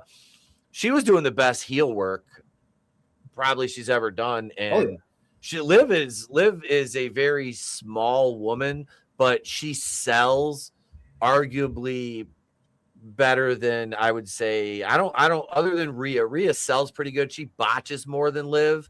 And Liv sometimes has problems with her finisher. I've noticed the Oblivion, which I don't think this is just me as a worker, just saying. And who the fuck am I? I'm nobody. I'm not in WWE. But if you have a finisher, you should be able to execute it properly. That's all I'm saying. And I understand her shoulder. I think she's still getting over the shoulder bit. And that was she did have that shoulder injury. So it's it's difficult to go back to taking those same bumps when you're recovering, especially from a shoulder injury, because your shoulders hit the mat how many fucking times, because she bumps like a maniac. So yeah, but no, she deserved that win. And you know, we know where she's going. But so you know what I've noticed though is like we're all pretty strict about giving praise to wrestling. We're not just throwing it out willy-nilly like a lot of these guys. But AEW have you fans. noticed like today's wrestling, like the women don't suck. A lot of the guys suck. Like, you know, I pulled up this list of 9 wrestlers. I look at them and I go, I don't really have an opinion on Julia because I've only watched her wrestle once or twice. But I don't dislike the other 8. If you were to show me 9 male superstars, I probably would hate 7 of them. Because, like, I can't stand Cody Rhodes. I don't like Roman Reigns. I am okay with CM Punk these days because he's doing good work. And I'm just like, you know what? You might have been a cunt when I met you, but it's over and done with. But, like, you could show me so many of the women and the stories are better. Their matches tend to be better. I'm not simping for the ladies. It's just like the WWE puts more focus on their stories, and then the WrestleMania shit and the other big things just kind of feel slapped together. Like that men's rumble, when we talk about it in a minute, that thing sucked, the big one, dude. Like they didn't know what the fuck they were doing. It was poorly timed. This yeet shit ruined Brock Lesnar. Like, it was like monkeys were in the back just poking fucking buttons. And then Michael Hayes is saying a bunch of shit and it all fell apart. I thought the men's rumble for 2026, I'll save it for a minute. Anything else you want to say about the women's rumble? Because damn it, I enjoyed it and it was pretty fun. No, good ending too. I was happy with who won. I'm a big we're a live fan base over here. You know, when Devin and I talk shit to each other, we go cry about it. So we are. I'm happy that she won. Considering where she is after she got injured, I think this would have happened earlier or later in 2025 had she not gotten hurt. I think that's the right fucking choice. I would prefer that she get in the WWE Championship mix, but I'm not going to complain because I'm invested enough to follow. And to back up your point, ain't nothing wrong with squeezing for a little teasing, because I think this is the best that the women's roster's ever been in the WWE, period. Yeah, like I was watching an old Raw on the bike today, and Trish Stratus came out, and I was like, okay, she's got this new gimmick, like an entire generation's first crush. That shit's real, because I was looking at her from 01, and I was like, yep, Trish Stratus. But if you take her out of the loop, I will give you that comment, because Trish is still, even though she's still around, like her trajectory of valet for TNA to Mr. McMahon's sex toy. By the end of the year, she's the women's world champion, and then she actually is respected and gets good for the next 5 years. Like, that's a trajectory that they don't give the women today, because it's all like they got to build them a certain way because it's the new modern world. But Trish will always stand above them for me because she's hot and because she actually went through some shit to get to the top as a character. So she'll always have that top respect. But these ladies are pretty good. Rhea Ripley. It's weird. Rhea Ripley keeps falling out of favor for me. It's like I'm tired of the gimmick. I'm tired of it. It's like they're not booking her the right way to where I get behind her anymore. It's that she was overbooked for a minute. Then she was in this really good period where she was just hot and they didn't do too much to overexpose her. And now I'm just like, I want you to go to SmackDown. That's what I want. I don't want to see her every goddamn week. I'm not entertained by mommy anymore. You guys still big fans?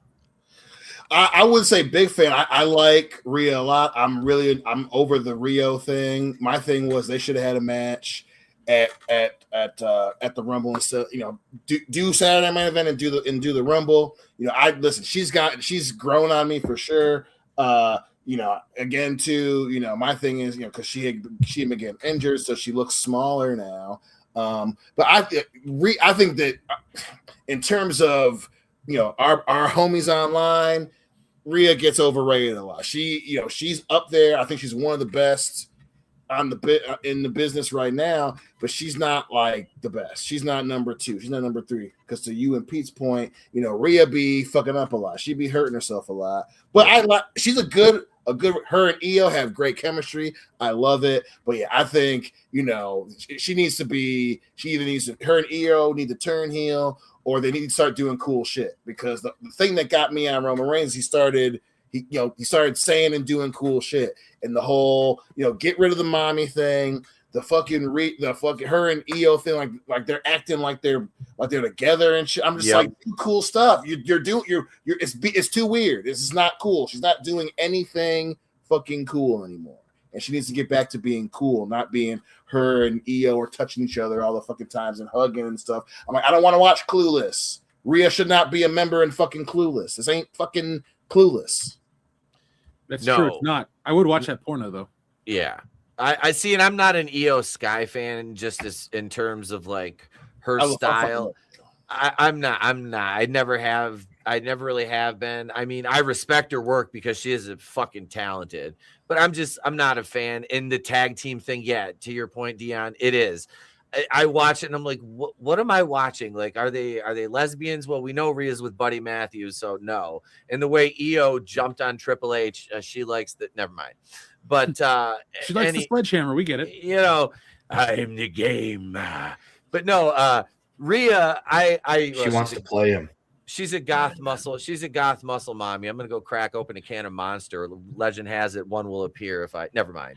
But I like her work. She is, but she's way too many errors for somebody as good as she is. Like you see it like because they stick out the matches because they always happen at the most inopportune spots. But yeah, there's something that needs to change there, and switching brands with her would be a good thing at this point. Put her against somebody else, another, group and of, women over there, and keep her there. Don't do this thing where if you're going to do a brand split, do a brand split. Don't, right. There shouldn't be, but see, I'm the school of thought to where like, I'm looking at it going, okay, so we could trim the fat and get rid of half of these titles because we don't need 2 world titles. Yeah, you're a 1 world title guy. I am.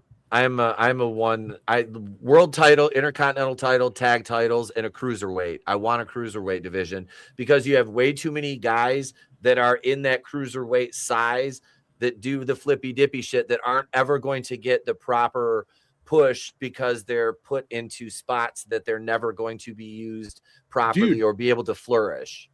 I think that's a wonderful idea. And with the new AAA attachment, think of how many guys you could bring over. You could have a cruiserweight invitational. Mm-hmm. Like, remember that speed championship they had for a minute that Ricochet thought was a demotion? Asshole. Mm-hmm. Yeah. Oh, did you hear? They're on NXT now. Did you see his dumbass got into a fight with Jimmy Corderas? Wait, who did? I heard that. Yeah, I heard he got into it with Corderas on Twitter. Ricochet, because okay, that explains why he was going on Twitter complaining about being. I was like, why are we talking about this again? I should have guessed he got in some fucking bullshit. Because Jimmy Corderas actually put him in his place in a good way. Like I'll pull it up in a second, but I think Ricochet is just looking for attention because he fucked up. Like he might say, "Oh, I'm in AEW. I'm making more money. I'm doing this. I'm doing that." Buddy, I don't even like you, but when you were in the WWE, I saw you wrestle multiple times a year in person on TV. Ricochet's dead to me. Like AEW, man, I don't want him to go away because competition's good, but holy shit, are they a different beast? And they kind of suck now, like way more than usual. I mean, I like Ricochet more in AEW than he was in WWE. I think he just wasn't a WWE guy. He is a very specific type of wrestler. He has a very specific mindset, and that's okay. He just happens to be one of the people that have the mindset that's very fucking sensitive, and I get it, but I loved, their AEW as a whole has got to figure some shit out, but the parts that are good, Ricochet was part of them. I love the whole getting sun upside the fucking head thing, him trying to get the crowd to be throwing fucking rolls of toilet paper and shit. I thought that was good.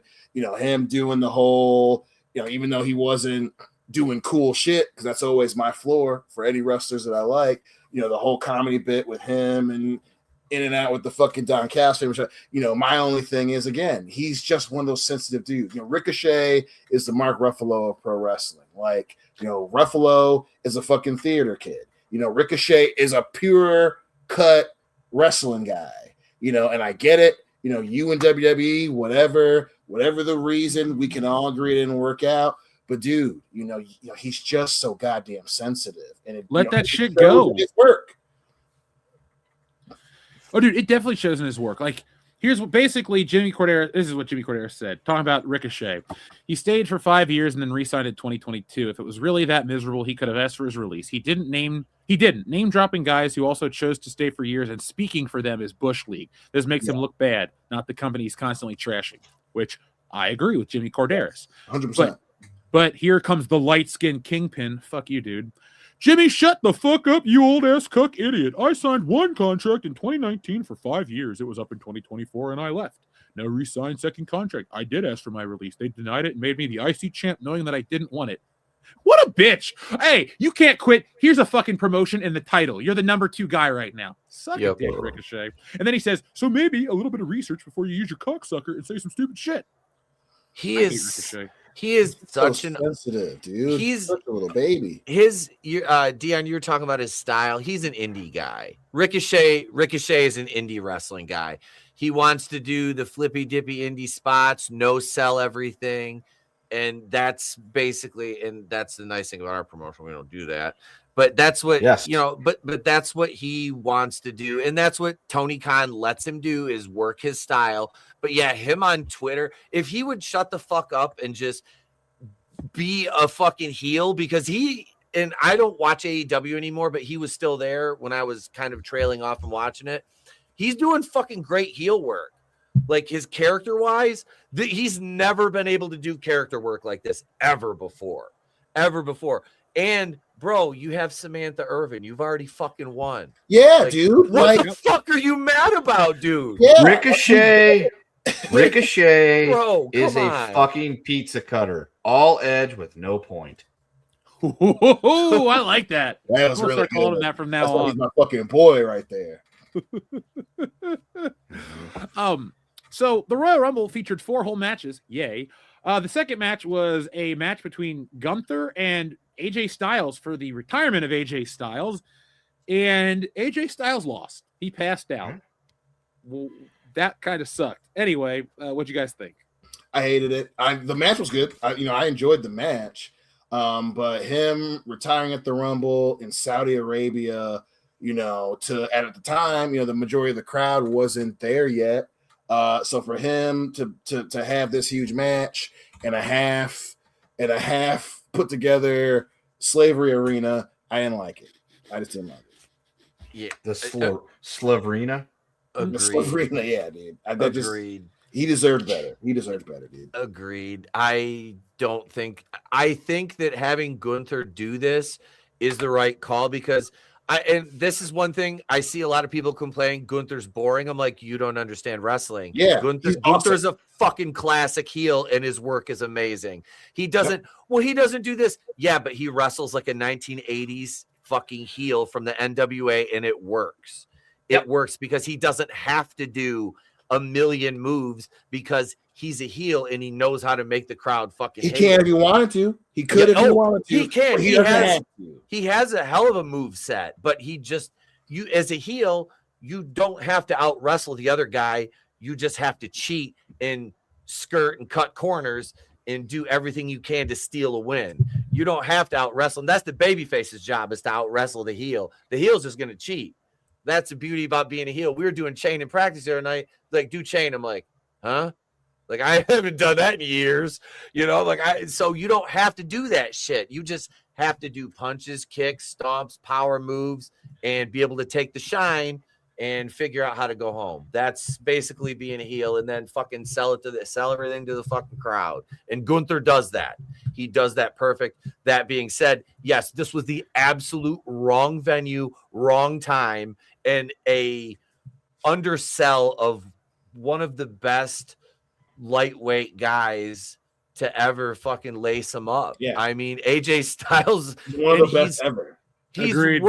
He's worked a style that most guys can't. It's not sustainable, and he's done it for what, 20 plus years easily. Yeah, I would like to see him honestly go back to TNA and get. That's the rumor. Get a proper TNA or MPJ or Japan. Get a proper send off. If he went to TNA, I'd love to see him and Christopher Daniels and Kazarian. Him and Daniels and Kazarian work a triple threat match. Yes. Give us one more. That's what pisses me off about the Rumble. Like, we didn't get him in CD and Kazarian again. Like, those motherfuckers made magic. Like, they were one of the reasons why TNA was a deal at all. Dude, the X Division was fire. Greatest X Division champion easily. Yep. And I love AJ getting a main event type push and getting, he had that when he came over to the WWE, which he deserved. He deserved more than what they gave him. I'll say that. He's had a solid run in WWE. But yeah, this was the absolute wrong time to do that. They could have, I would have pushed it to Elimination Chamber, or, I mean, depending on how long is this contract for? What is he? What did he? Is it up now? Was that what the deal was? Apparently, he's retiring. But I know some of the other news was that it was expiring, and it was a case of him not wanting to resign. I don't know if it was supposed to end at the Rumble, but that was kind of like the gist that was floating out there, was that he was nearing the end, and it was whether he was gonna, and he had said it last year when he was like, yeah, I'm not gonna do it forever, and he was going to resign, and then he decided not to, and then that's when he had talked to fucking Shinsuke or whatever, and so but I think you're closer to the truth, where either it's expiring or it's like gonna expire sometime in this year. He's just not gonna wrestle through it, and then it's gonna just be done. Because I know they mentioned, Triple H mentioned him going back and working backstage, as an agent, which would be, it's a no-brainer, and they need guys. They need guys like him to work with these younger talents, because AJ, you can say what you want about his character work, but he did have a character, enough of a gimmick to endear himself to the fans, which was for him all he needed, because he was one of those rare exceptions where he could cut a promo, but most of his talking was done in the ring, through his wrestling. And it takes a lot for a guy like that to really, have that sustainable career and maintain the fans, their praise and love over all those years. So yeah, AJ was that guy. And I would just like to see him get a proper send-off against, somebody who, like I said, him and Daniels would be fucking phenomenal. One more, no pun intended, one more time. Right. My big complaint was John Cena retired about a month and change ago, not even 2 full months yet. We're still not kind of over that. And now AJ Styles, in the grand scheme of things, historically just gets washed away. And now Cena retired, and Gunther beat the next guy. It's just like AJ Styles deserved more. I'm a big fan. His 10-year run was great, and I was a huge fan. But I was dissatisfied with the way it went down. I don't think they're going to... Gunther being the retirement guy, like, that's... Just make him the world champion or something. Do something different. I'm already has to over go somewhere else. So, hang on. I will give WWE credit, because I didn't watch the Royal Rumble. I didn't care. I watched something else and then proceeded to watch UFC and lose money with Dion. And if you're going to watch wrestling, folks, be like me. Watch Super Shogun Wrestling. That is the best way to watch wrestling. It's on YouTube. There you go. Pete, got your plug. Thank you. And I don't remember. Oh, so they WWE has botched the AJ retirement thing. They just put it out there. It's just whatever. But they're consistent because they fucked up his debut too. Let's go back in time, 10 years or so. Let's get our boots on and go walking 10 years in the past. AJ Styles debuts at this Royal Rumble. Number 3 hits. Who is it? All of a sudden you pan out and there's this big screen, and all of a sudden you just see I Am Phenomenal. And everyone's like, holy shit, AJ Styles is in WWE. And what do we get? A fucking camera shot of Roman Reigns' dirt face for about 30 seconds. And then we get AJ Styles coming down to the ring. And by the time he's out there, he's already done the fucking thing, the P1. He's already done all that. And all we're knowing is that we don't want none. No, we don't want none. And Roman's dirt face. So it just seems to be consistent on WWE's part. So I'm okay with that.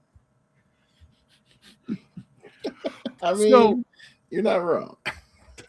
After that disappointing match, we got Sami Zayn versus Drew McIntyre. Drew McIntyre. Yeah, that happened. Clearly, I was into it. Sami Zayn didn't win the belt. Drew McIntyre has beat him 12 times in his career. This was kind of one of those title matches where you knew the outcome. They're not going to do anything big with the belt until at least the Chamber. So it kind of felt like an inert match overall. I won't call it the worst match of the night, but it wasn't great. What did you guys think? It was a usual Drew McIntyre match. It takes a lot for him to get pulled into it. Not a lot. I mean, I like Drew as a wrestler, but he has more man matches than he has. Damn, that was a good matches. And I liked it. We all kind of knew what was going to happen. I thought that we were at least going to get one of those shocking moments, and then he can just drop it at the Chamber. But it was all right. I'm glad that Drew's champion now, but I was hoping for a little bit more pizzazz in that match. Pete?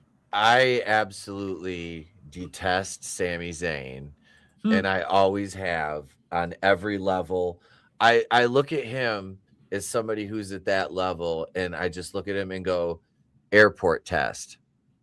This guy looks like somebody I passed on the street walking into a coffee shop or literally in Walmart. Like, he doesn't look like a worker. I have zero. He has no aura. He has no presence. The best thing he ever did was work as El Generico because he had a mask on. Oof. Drew, the fact that he ended Gunther's title run and just to take the belt, I don't understand this guy at all. I can't with him. Drew McIntyre had the best heel run of his career last year. The guy looks like a wrestler. He's got presence. It's like carrying cross with me with Drew McIntyre. There's just something that's I like the guy. I think his work is great, but there's just something that's keeping him. And I know he's world champion right now, but is he WWE or world champion? WWE. That's right. He beat Cody at was it Saturday night's main event for the No, belt? it was they had the SmackDown in Germany. I think. Okay, that's right. It was in Germany. Thank you. That's right. So he actually has the main belt now. So I'm good with that. He deserved that a while ago. I don't know. I couldn't see them putting Zayn over at all on him in this match. But it's like, is he just a transitional champion is my thing. How long is he gonna lose it at Chamber or carry it to Mania? As long as they don't give it back to Cody, we're fine. That experiment, they will. That experiment failed. And everybody that says Cody Rhodes is, one of the greatest and all this and his title run, I'm like, I never once saw Stone Cold when he won the title cry like a bitch into Vince McMahon's chest. Like he had to, because it's the belt they took away from his daddy in the garden, Pete. Don't you understand storytelling?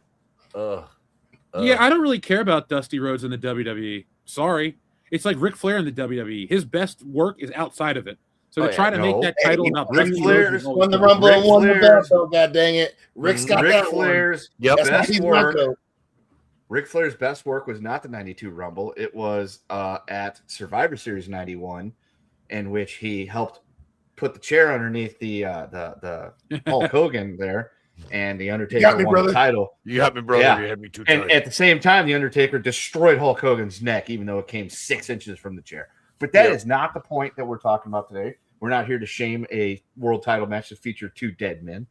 We're here to talk about how I think, and I'm not here to steal Pete's thunder, what he was going to say about Cody Rhodes and the fruit of his loins. It is about Sami Zayn being the regional icon for that area, and we had him crushed to show Scotto Americano supremacy, to say, look, we gave you the Rumble, but if you think for a minute that you were going to let your boy go over in his hometown, this is the WWE, boys. That shit don't happen. We make you lose in your hometown unless your name's Charlotte Flair. That's true. Well, or The Rock. They let The Rock win in Miami. True.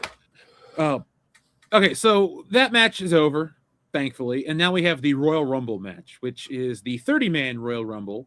And this has never happened to my knowledge. And I've been watching since the 90s. But on Friday SmackDown, they accidentally spoiled the number one entrant by showing the Chiron, the nameplate on screen that read Braun Breaker number one.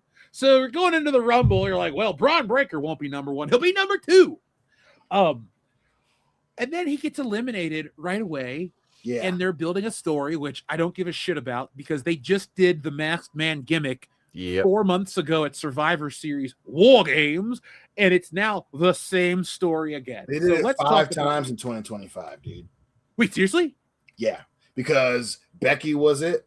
Yep. And they did it to where who else was obviously War Games? Fucking Fatu did it, and then I'm missing one. But yeah, it was 5 times, and so that made 6.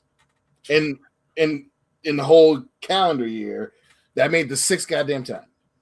It's so dumb because I love wrestling storylines, but the best ones aren't repeated constantly. Like, how many times did the Vince McMahon Kiss My Ass Club happen? Probably like, what, 5 times over the course of those years? Yeah.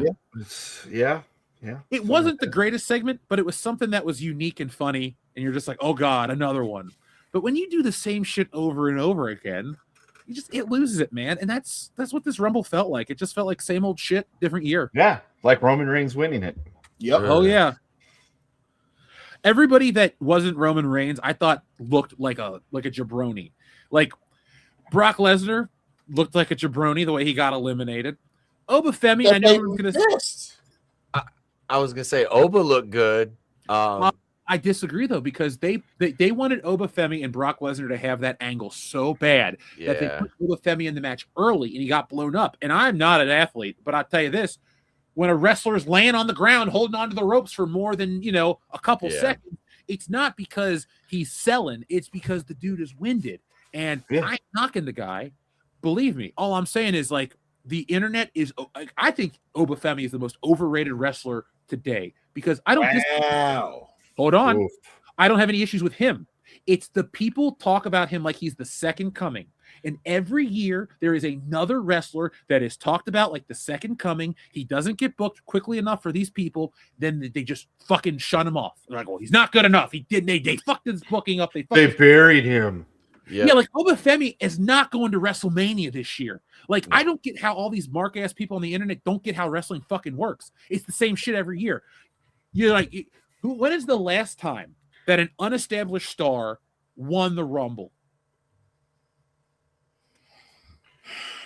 Honestly, you got to go back to like Brock Lesnar's secondary year. He won the Rumble within his first calendar year on the roster and main event in WrestleMania.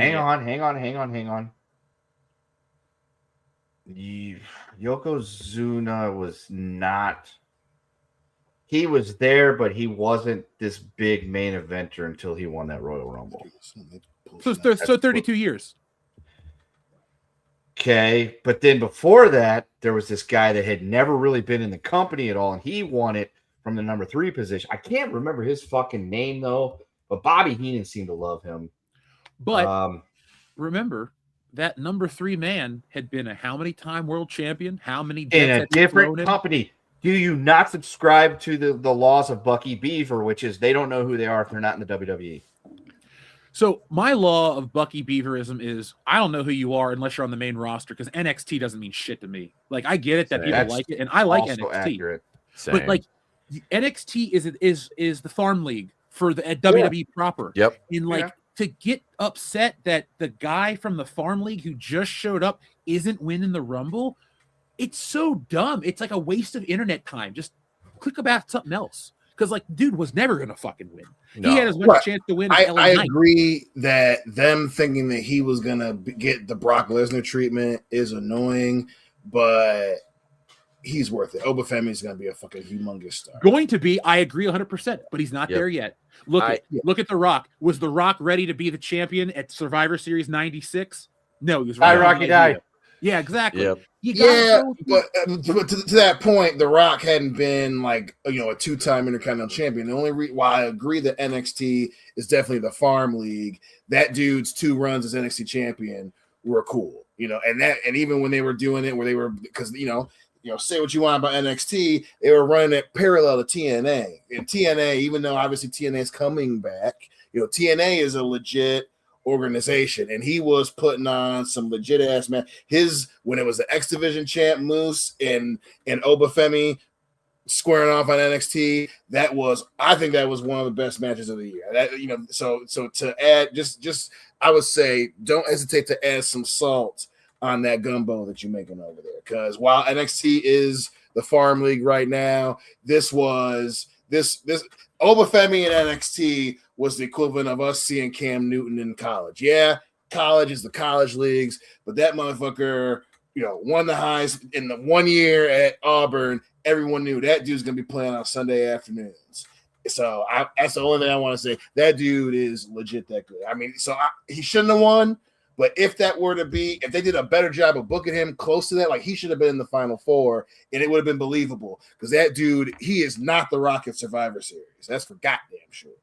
Dion, I got some salt for your gumbo.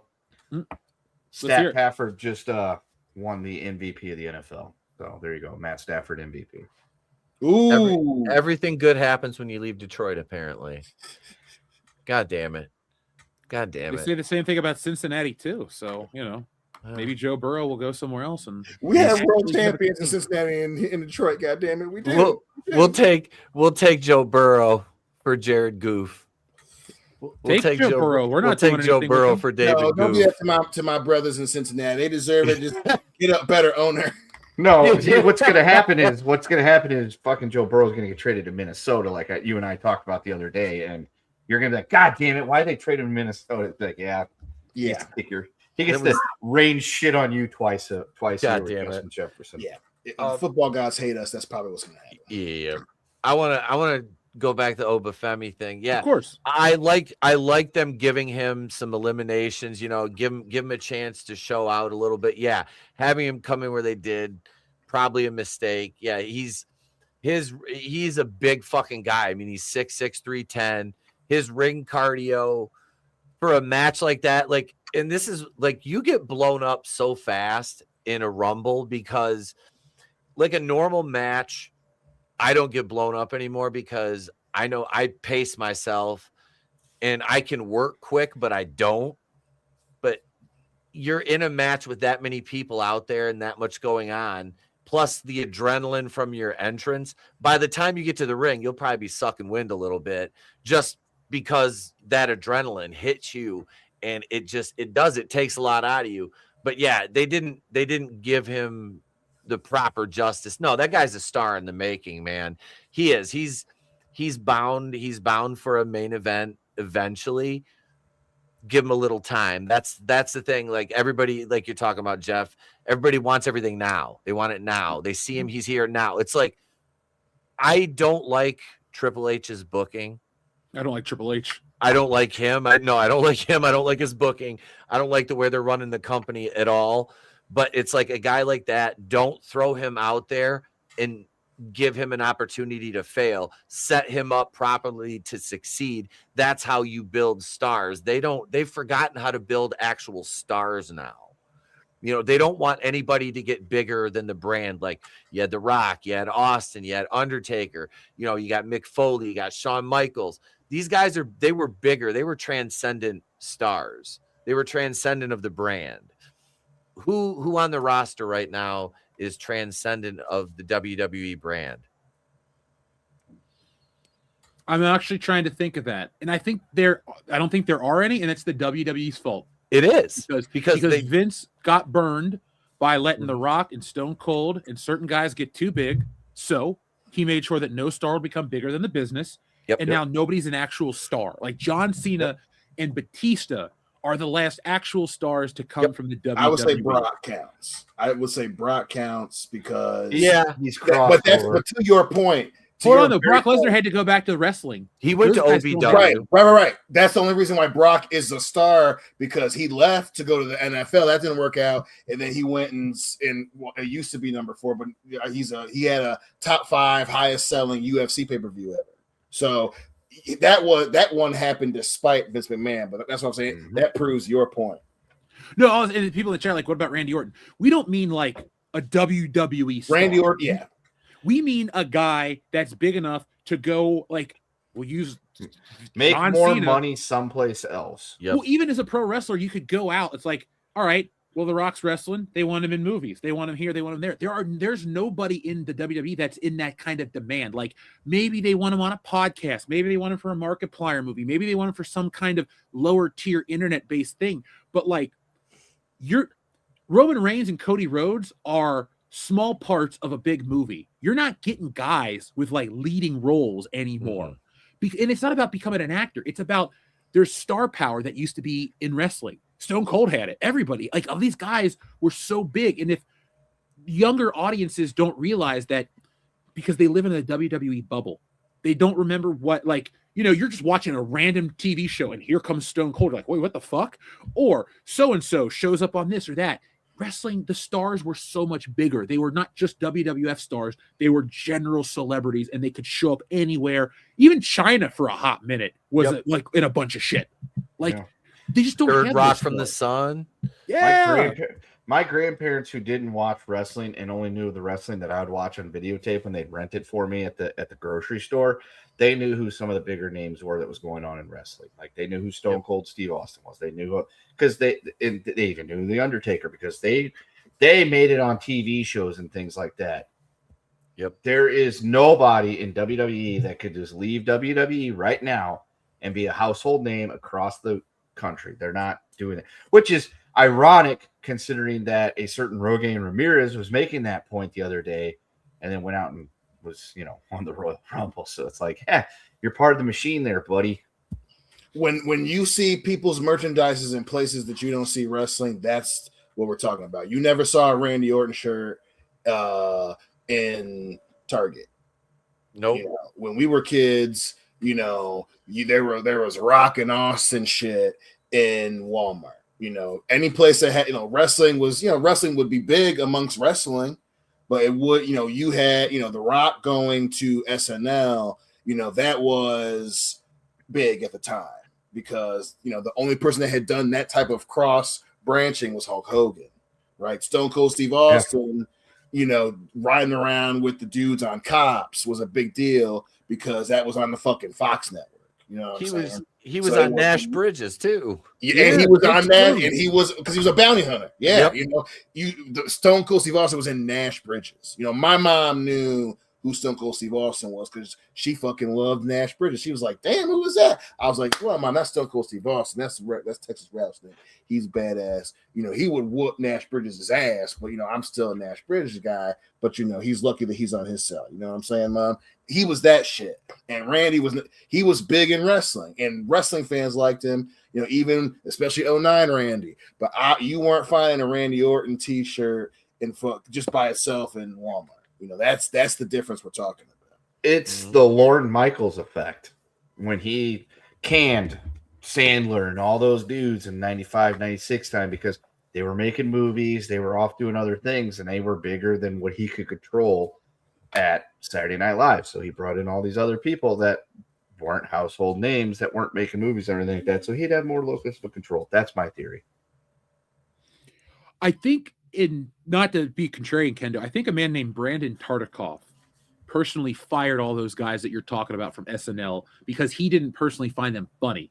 Same thing with Norm Macdonald. He went after. Well, that's why his first name started with those letters. Brandon?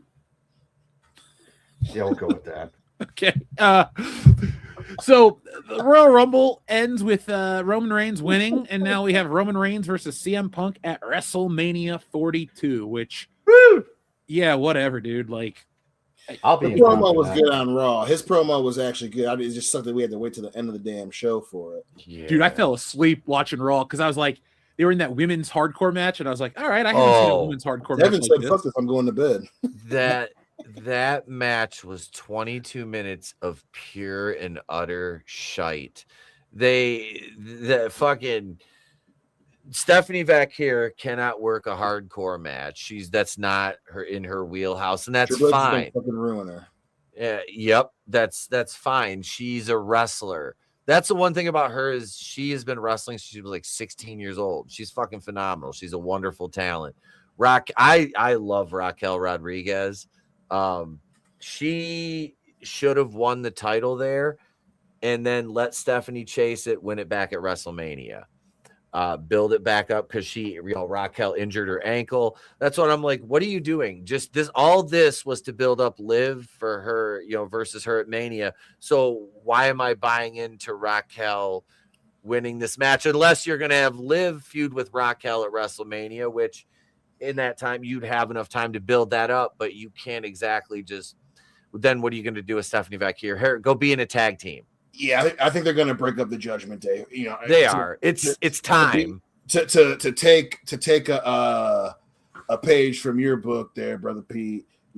This would have been the time to make the Judgment Day fucking cool. Like you could have had it where fucking Raquel wins here, Liv's going to go after the WWE title, and you say Finn's going after the men's world title, dude. Like the Judgment Day could be doing some cool shit right now. Yep, I think you're right. They're gonna try and build it for. Raquel and Liv. I'm guessing that they're trying to turn Raquel face at some point because now she's big, sexy, and all this stuff. Yep. So yeah, I'm with they're sacrificing something that we can still get some fucking juice from this lemon. Yep. She is big. Do you find her sexy? Because I like her more than I used to. Before I was like, oh, it's just the back lady that turns around and flexes. She's a tall thickum, so her being thick was always going to give her some points in Dion's book. You know what I'm saying? Amen, brother. Amen. Hey, my book's not close to her either, believe me. But something about Roxanne Perez, I don't know. I do like her. She's just so tiny, but that's not my thing. When she runs the rope, she hits the middle and the bottom rope. Yeah. She's so fucking short, dude. Yeah. It's hilarious. She can wrestle, Sen. She can work. I have a thing, like I said, about finishers, and I'm like her hitting a pop rocks on John. Yeah, she needs a new finisher. I was just like, no, that ain't it, girl. You need something else. She's a Booker T disciple. She does the kick to the head. Just have her do the scissors kick. Yep. She's that's what a short person would do. The pop rocks is all right, but it's just a Mexican destroyer. Like just have her do the bookend and have her do the axe kick, and then boom. And then everybody knows that Booker T is, her fucking mentor or whatever. It plays into her character like she does Booker T level shit. And then license the Police song, and you're sold. Right. Mm-hmm. That hits. Everyone's like, yes. They should just get the Eddie Murphy version. I'd rather hear that. Yeah. Yes. Well, that's one of the coolest moments ever. It's you have to put on the red light. So since we're at the end of this, the Rumble's over. We know the main event of WrestleMania. What do you think happens at the Chamber? And give me an idea of at least one WrestleMania match that's not announced. So, what do you think Orton's going to do or somebody like that? Because Cody Rhodes versus Drew McIntyre, I think needs a third man to sell a ticket. Like that is not a strong enough match. God, don't do Drew McIntyre and Cody at WrestleMania. I know. God. It's going to be so slow paced and everything. It's just going to be. And the worst story thing is just done. I think you're right. I think it's going to be a fatal 4-way, and I'm hoping that I'll give you my head and my heart. I'm hoping with my heart, Drew wins Elimination Chamber. I think the WWE title is either going to be the WWE title or the number one contender for the WWE title. If it's the title, Drew retains by Drew fuckery. And then they do Fatu, Cody, and Randy. I think they're going to do a fatal 4-way at Mania. And Randy's finally going to turn on Cody.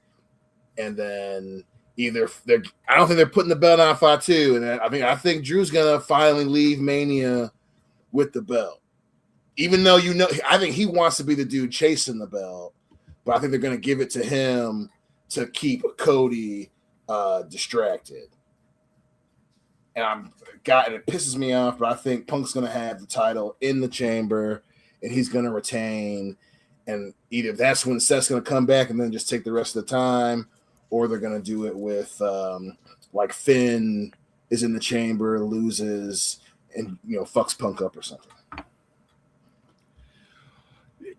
I don't want to be super negative, but like this return to Vegas with such a weak possible card and the way the wrestling is, like I will watch WrestleMania, but I don't feel special about it, guys. I'm just I don't blame you. ambivalent. Is it possible that they could be doing that on purpose in order to say, look, we did WrestleMania and it just didn't work here, so we got to go to Saudi Arabia.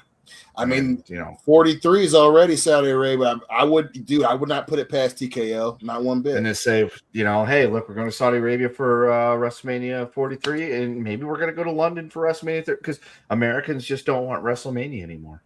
They're priming for a sale to the Saudis. That's what this is all building towards, is TKO offloading WWE to Saudi Arabia.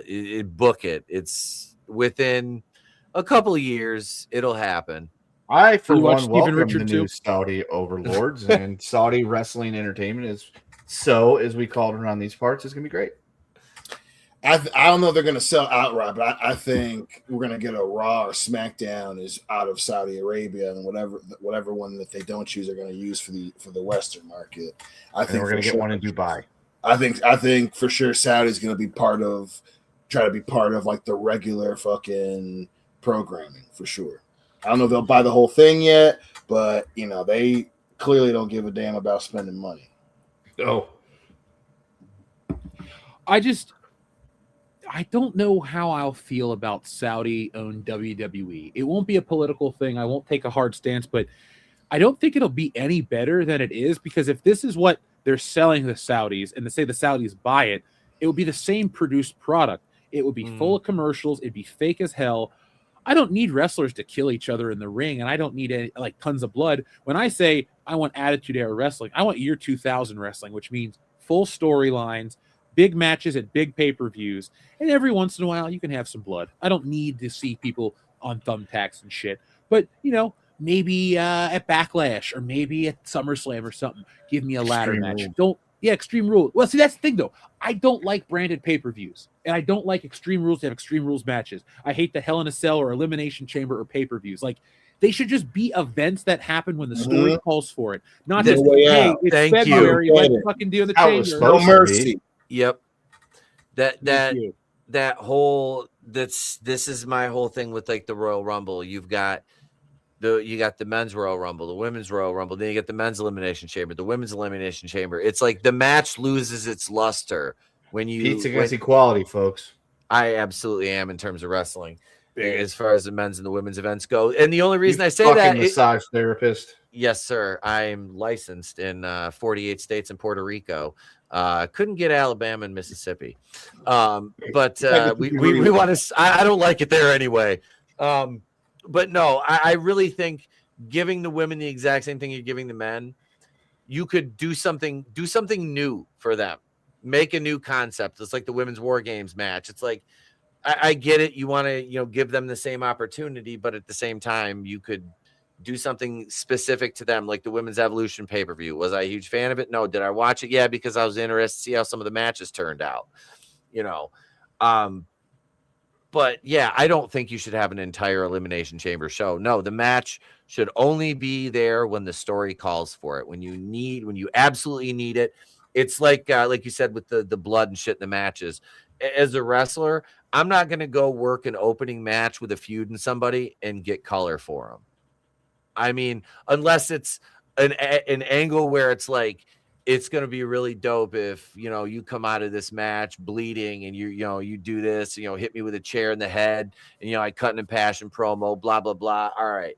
But it doesn't need it until the conclusion of a story should be this epic blow off match. If you're going to do a hardcore match, yeah, you're going to see some blood. There's going to be weapons involved. But until then, you don't need to involve that shit.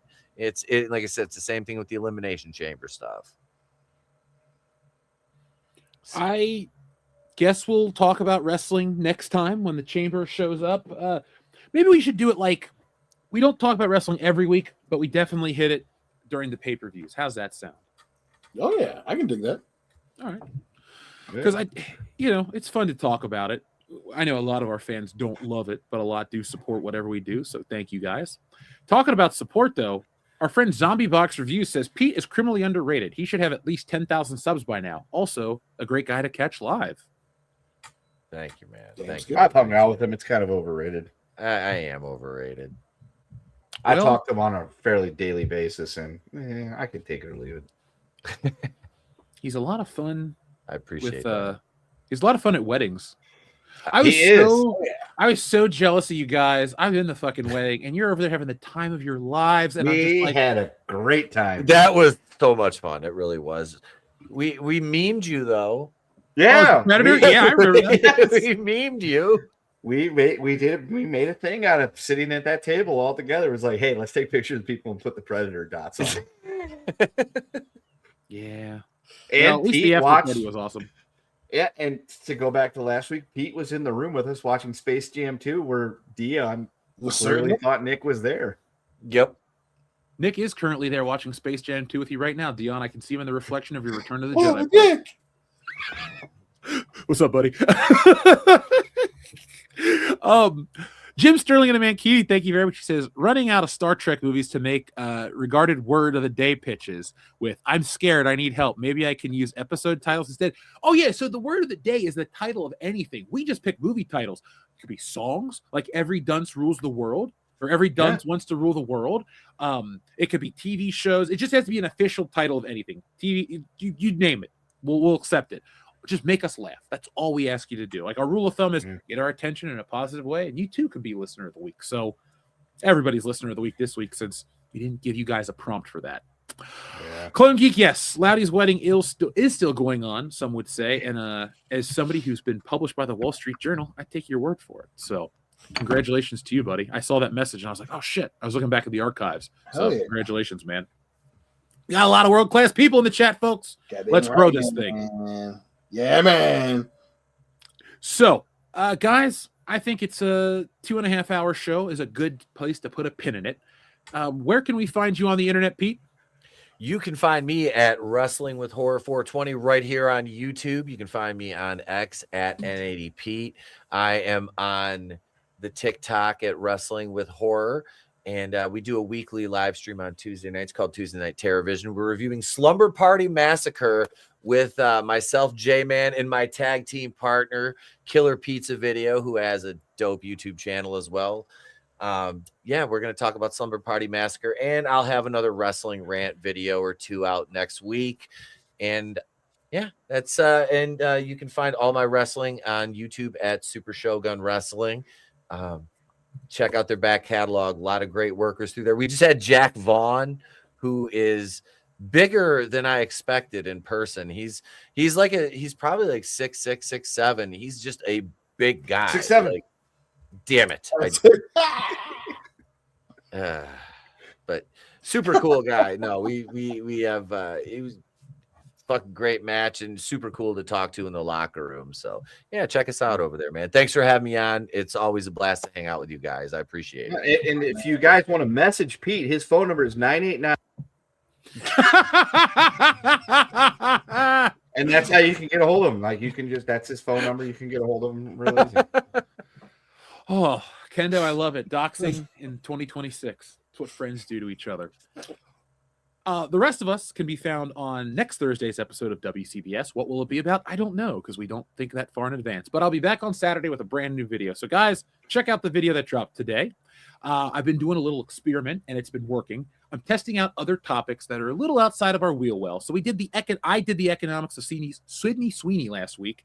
It's a fun little video. It's not just, oh, she's hot, look at her. No, check it out. You guys are liking it. You can. And you can. I think she's beautiful. You know what's funny is Grok AI and ChatGPT will do a lot of stupid shit if you know how to talk to them and get around their rules of service. But they saw a picture of Sydney Sweeney and they both called it pornography. It was really weird. Yeah. Wrong on so many levels. She was fully dressed too. She's America's sweetheart, right behind probably all four of us. Yeah. That's fair. But we'll throw the vote in her favor because, we want to watch too. We know each other. We don't need to watch each other on America's Sweetheart. It's a movie. Yeah, I don't look up pictures of my friends. I will look at pictures of Sydney Sweeney. I only Like, look I at know what pictures those of us fucking when guys I look like. use them for AI. It's like, all right, draw us as pro wrestlers. There you go. That's the only time I ever look at you guys. But folks, yeah, I'm not looking at you right now, Dion. I'm looking over that way. So you can see, never mind. Folks, we'll be back next time with more. Thank you for watching. I haven't had a chance to check out the Muppets. Maybe, just maybe, if I have a little time this weekend, I will check it out. But last thing, guys, Dion, Pete, and then Kendo. Who wins the Super Bowl? Go. Seahawks. Seahawks. The evil empire comes back, and in a very close scoring game, I got the New England Patriots. Ooh. Well, we'll have to find out on Sunday. Let's text each other during the game because it's going to be fun. I'm going to be eating, drinking, partying, having a good time. It is Super Bowl Sunday after all. So, folks, don't expect any videos on Monday because I'll be sleeping in. But I don't have a team. I don't care. I like football, but I love the Bengals. And if they're not in it, I'm watching. So no Lions, no Bengals, no team I care about. I used to wear Seattle Seahawks shoes to the gym, so that's why they get my vote. They were $20 Nikes, and I don't regret them at all. But folks, thank you for watching. We'll be back next time with more. We'll give you better reasoning why we like shit too. But in the meantime, be smart, be safe, be cool, but always be excellent to each other. .com. Nice shooting, son. What's your name? My name is Jeff.